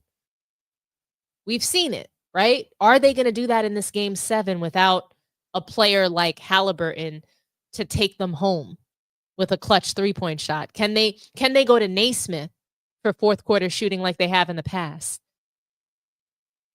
Remember when he made 8 three-pointers? They can go to Naismith. They can go to Nembhard. They can go to Siakam. They can go to Mathurin. Mathurin had a great game in this postseason. I mean, these players on the Pacers, they can play. They can play basketball. Carlisle can coach. So the Pacers and Carlisle, they need to get on their job.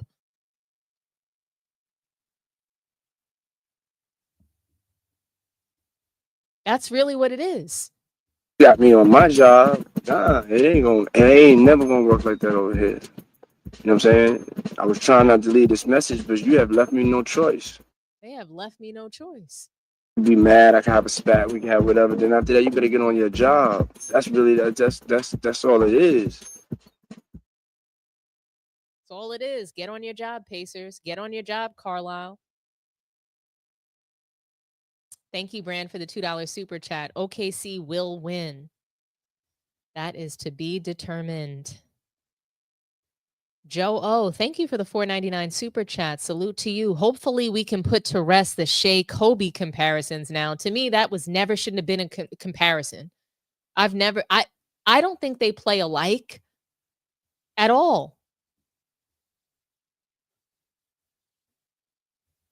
I don't care that Kobe Bryant trained him. I don't see, like, just because he shoots a mid-range, he's Kobe. We get very excited when we see glimpses or flashes of another player's game, of a great player's game in players' games of today. And I just can't, I'm not willing to say that anybody plays like Kobe in today's league. I'm just not going to say that. Kobe played in physical defense.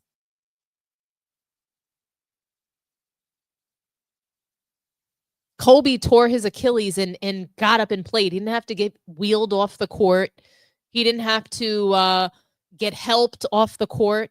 He walked off the court like a man.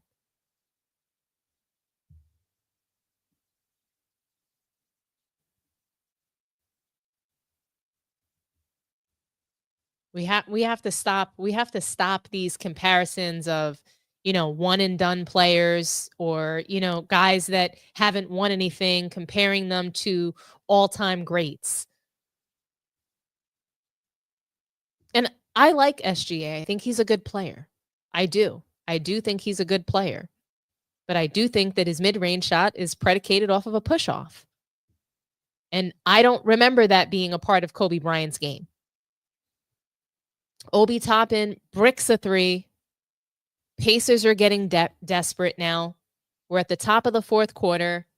McConnell's back on the bench where he belongs. He's got his hoodie on. He's, hopefully he's going to be seated and they're going to rely on some guys that can actually help them close the gap. Hopefully Carlisle's woken up from the TJ McConnell dream.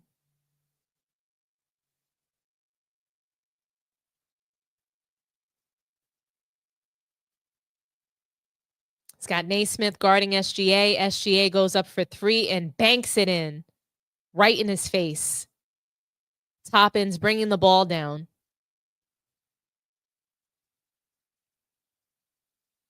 Naismith goes up, kicks it out to Toppin. Back to Naismith. Naismith gets fouled. OKC is asking for a challenge.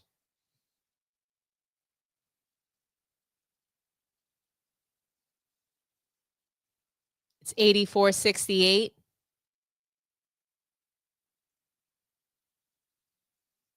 Thunder's got a 16-point lead.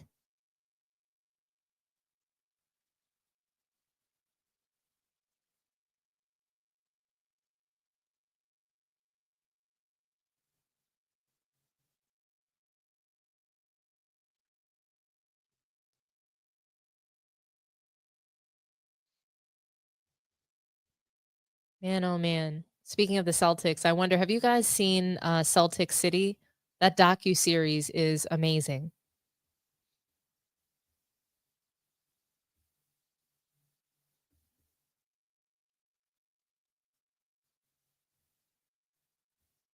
Salute TMD. Thank you so much for the $5 super chat.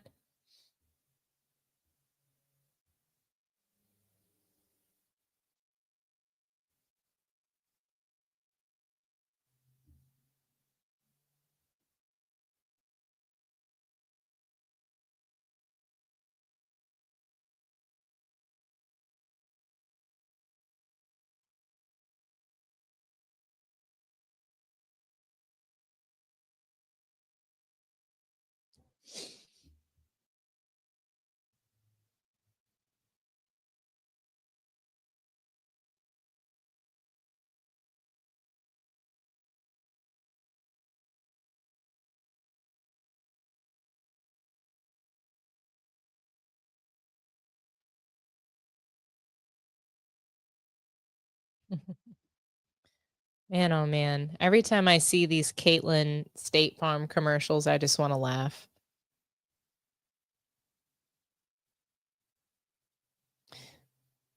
Sports Facts, salute to you for the $4.99 super chat. Four of the top five players RSV are on OKC. Interesting fun fact. I'll take it.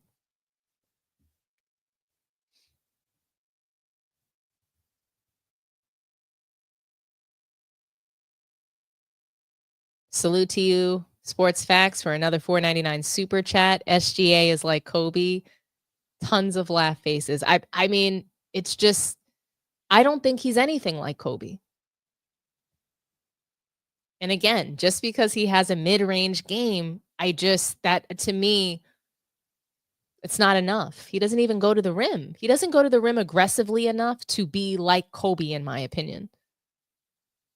I think that SGA has strong fundamentals. That's what I think. But I think he travels with the ball a lot. I don't remember seeing Kobe have traveling as a part of his game. I've never seen that in Kobe.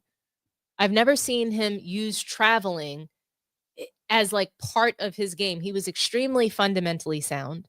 He played a beautiful game, and SGA plays really good basketball too. So I don't want to discredit the great work that he's done in today's league, but he's done this great work in today's league, which is just not as impressive.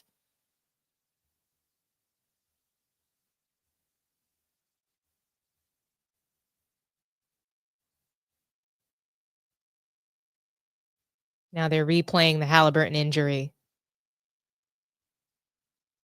And they're replaying, showing him helped off the court by 2 people.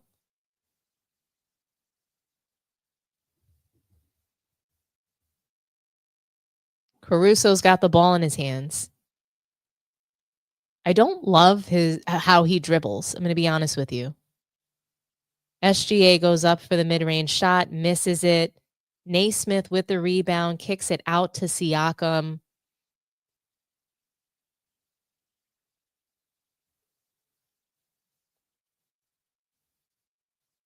Mathurin almost loses the ball, passes it to Siakam for a 3, misses. Caruso's doing a great job boxing out. And man, oh man, Indiana. Naismith just like jumps right on his back. What a nasty foul. Caruso's bringing the ball up the court, gives it up to Shea. I like how sometimes they give him a break from ball handling. SGA's bodying McConnell, kicks it back out to Wiggins for 3, who has a horrible, missed 3. Very short. Naismith kicks it back on to Mathurin.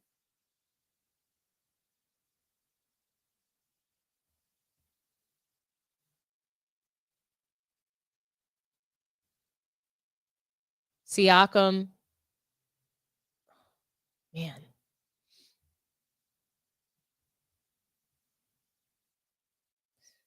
McConnell's just, he can't handle this moment, man.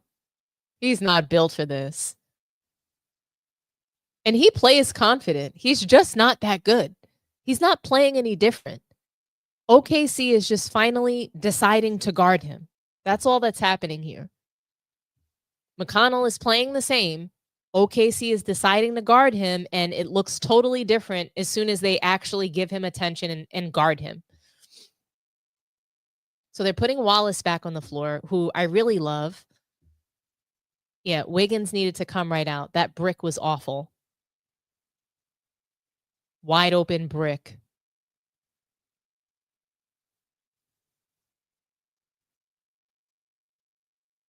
Chet played decent defense on Siakam right there.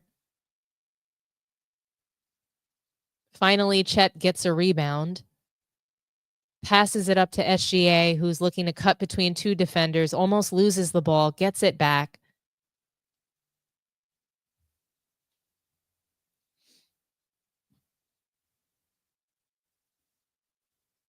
Nice spin move from SGA, who dishes it to Wallace for the easy 2. Pacers are just asleep on defense. This is almost a 20-point lead at this point. OKC is up 86-68. McConnell.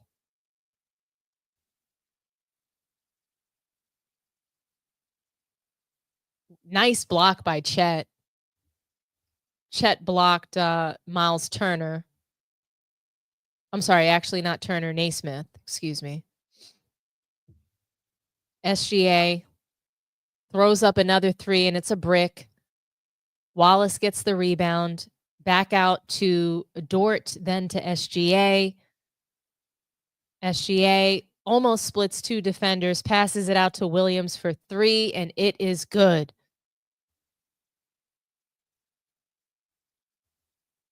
Williams is just showing up in the finals. Showing up.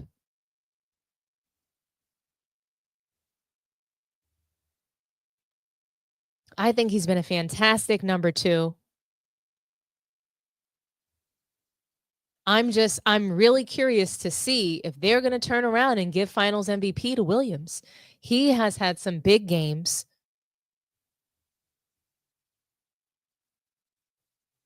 I'm not saying he's the MVP. I'm just wondering what they're going to try to do, because we have not had an MVP and a finals MVP in the same season in so long. The year that Steph Curry won the finals MVP, won the MVP, the unanimous MVP, he turned around and lost in the finals. The unanimous MVP lost in the finals.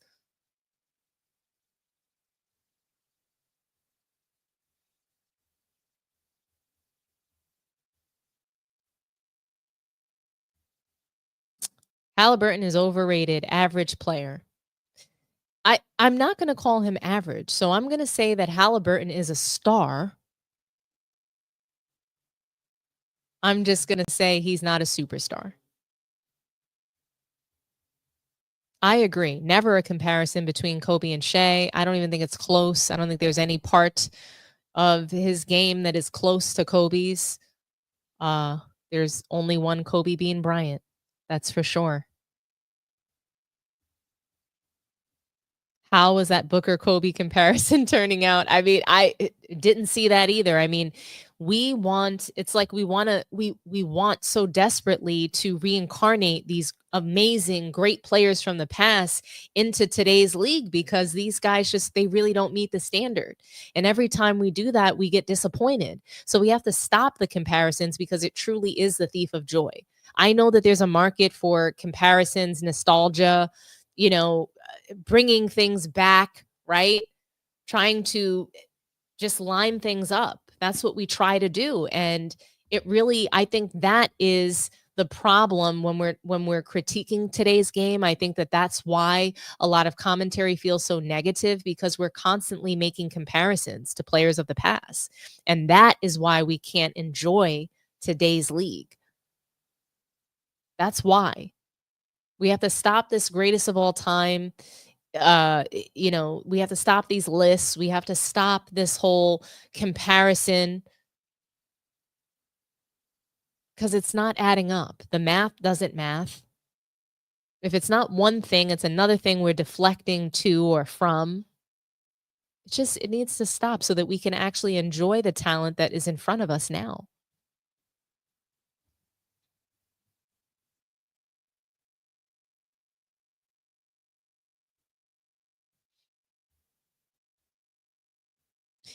I do want to thank you guys for being here. Thank you guys for coming in, hanging out with me, watching the game with me. If you haven't done so, like the stream. Go ahead and smash the like button. Share the video out on your social media with your friends and family. And do me a favor and subscribe to the channel if you haven't done so already. But Oklahoma City Thunder have relied on TJ McConnell way more than they've relied on Haliburton. It's like the psychology behind it is very fascinating. And I'm not going to get into it now, but Carlisle needs to be slapped. Carlisle needs to be absolutely slapped.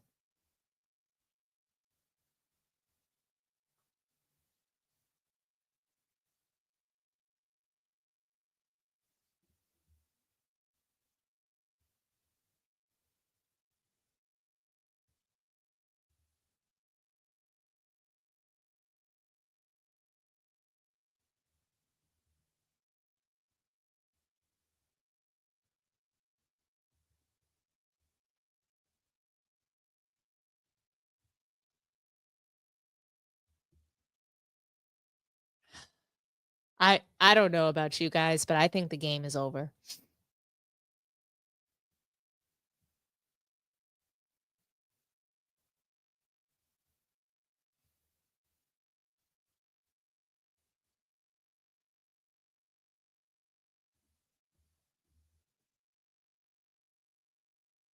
.22 lead, 7:41 left in the fourth quarter.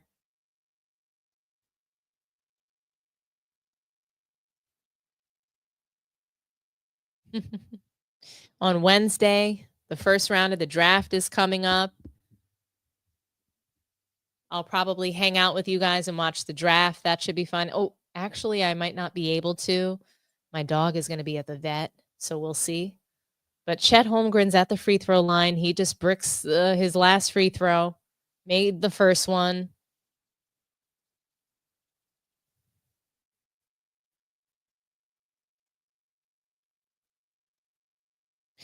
Siakam with a nice mid-range shot. Caruso's got the ball in his hands, bringing the ball up the court. Wants to get it back to Shea. Naismith is on Shea. Wallace sets the pick. The switch goes to McConnell. Shea falls on the floor, gets the ball ripped, and Matherin gets fouled by, I can't tell who he gets fouled by, but I don't like nasty turnovers like that. McConnell shouldn't be able to annoy Shea that much, but McConnell's fouling him, he's hacking him, he's reaching and fouling, slapping his arms. It's allowed. Siakam's backing down Shea.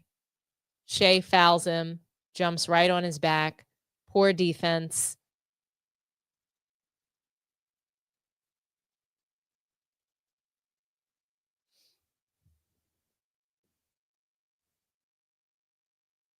But this is where it happens. This is where the Pacers begin to chip away at 20-point leads. This is exactly where it happens. So we're 6 minutes left in the game. And guys, I'm going to see the Karate Kid tonight, so I don't think I'm going to make it till the end of the game. But my gosh. OKC should be able to, if they lose the game at this point, this is pretty pathetic.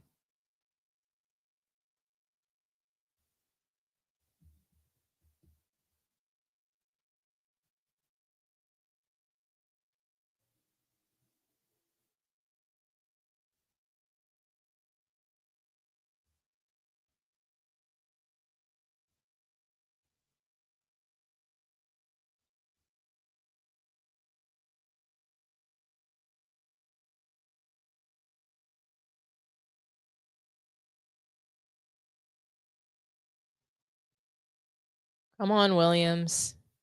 Get back in there. You guys have a 19-point lead. Don't start losing it now. Come on, Williams. Tuck your jersey back in. Let's get back in it.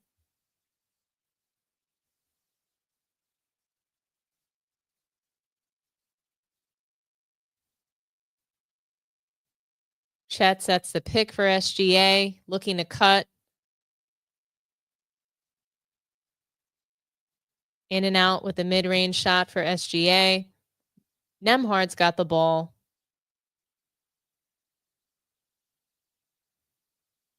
Matherin forces up a shot.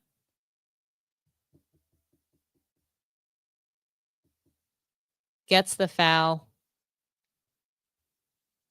They have Shepherd in the game. He hasn't done anything for them. I guess Carlisle is like just, out of moves. But I got to say, OKC, they need to slow the game down. They had a 22-point lead. That was their largest lead in the game. So now they have Matherin at the line shooting free throws, making them. So now an 18-point lead. They put Hartenstein back in the game. OKC, they need to play better offense. That's what they need to do.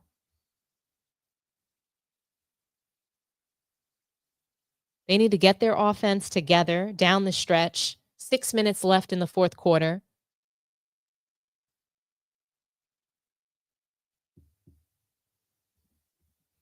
$17-point lead. Caruso's got the ball.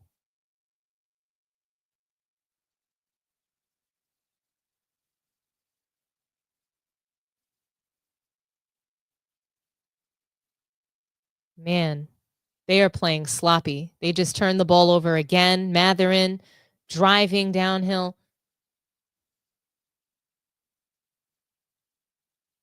Ball goes out of bounds. Looks to be OKC's ball.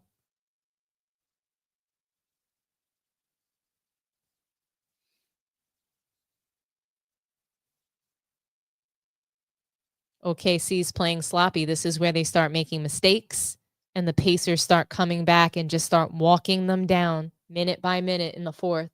This is how it happens. 5 minutes and 57 seconds left. OKC up by 17. Now it's a 16-point game. Carlisle's looking at the clock. Not worried at all.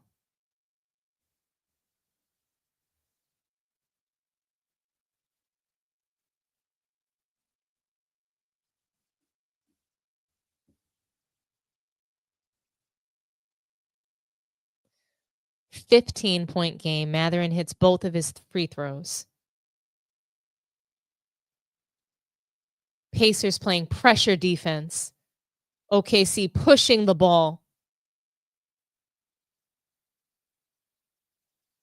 Man, oh man.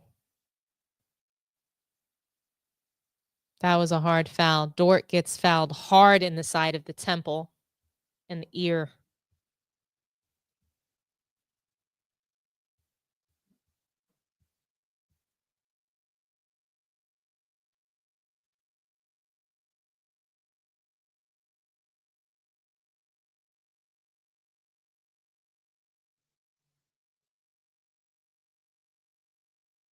Yeah, Siakam got him good.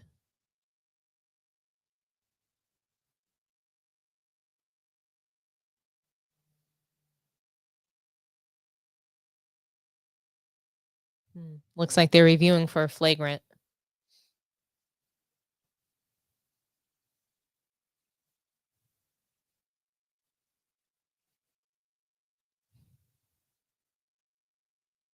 Man, oh man. 15-point game. Guys, I think OKC can pull this off. I think they can stay in it. I think they can hold their lead.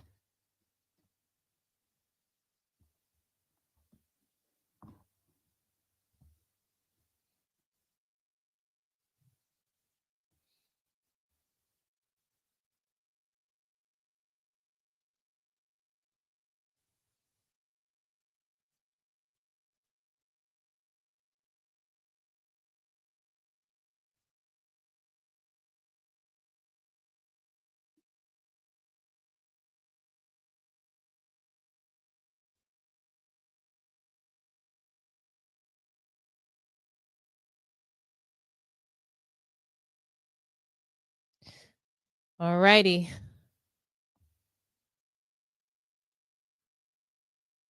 Dort's going to shoot.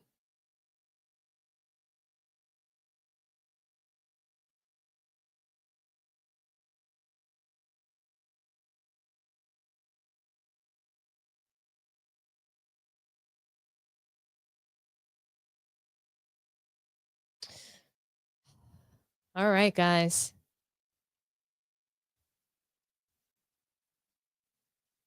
We're going to call it a night. I appreciate you guys for being here with me. I do think this game is in the bag. Salute to OKC. They are our 2025 title holders. They're the 2025 champions. Thank you all for watching tonight. Congratulations if you're an OKC fan. Salute to you guys. I think they have this in the bag.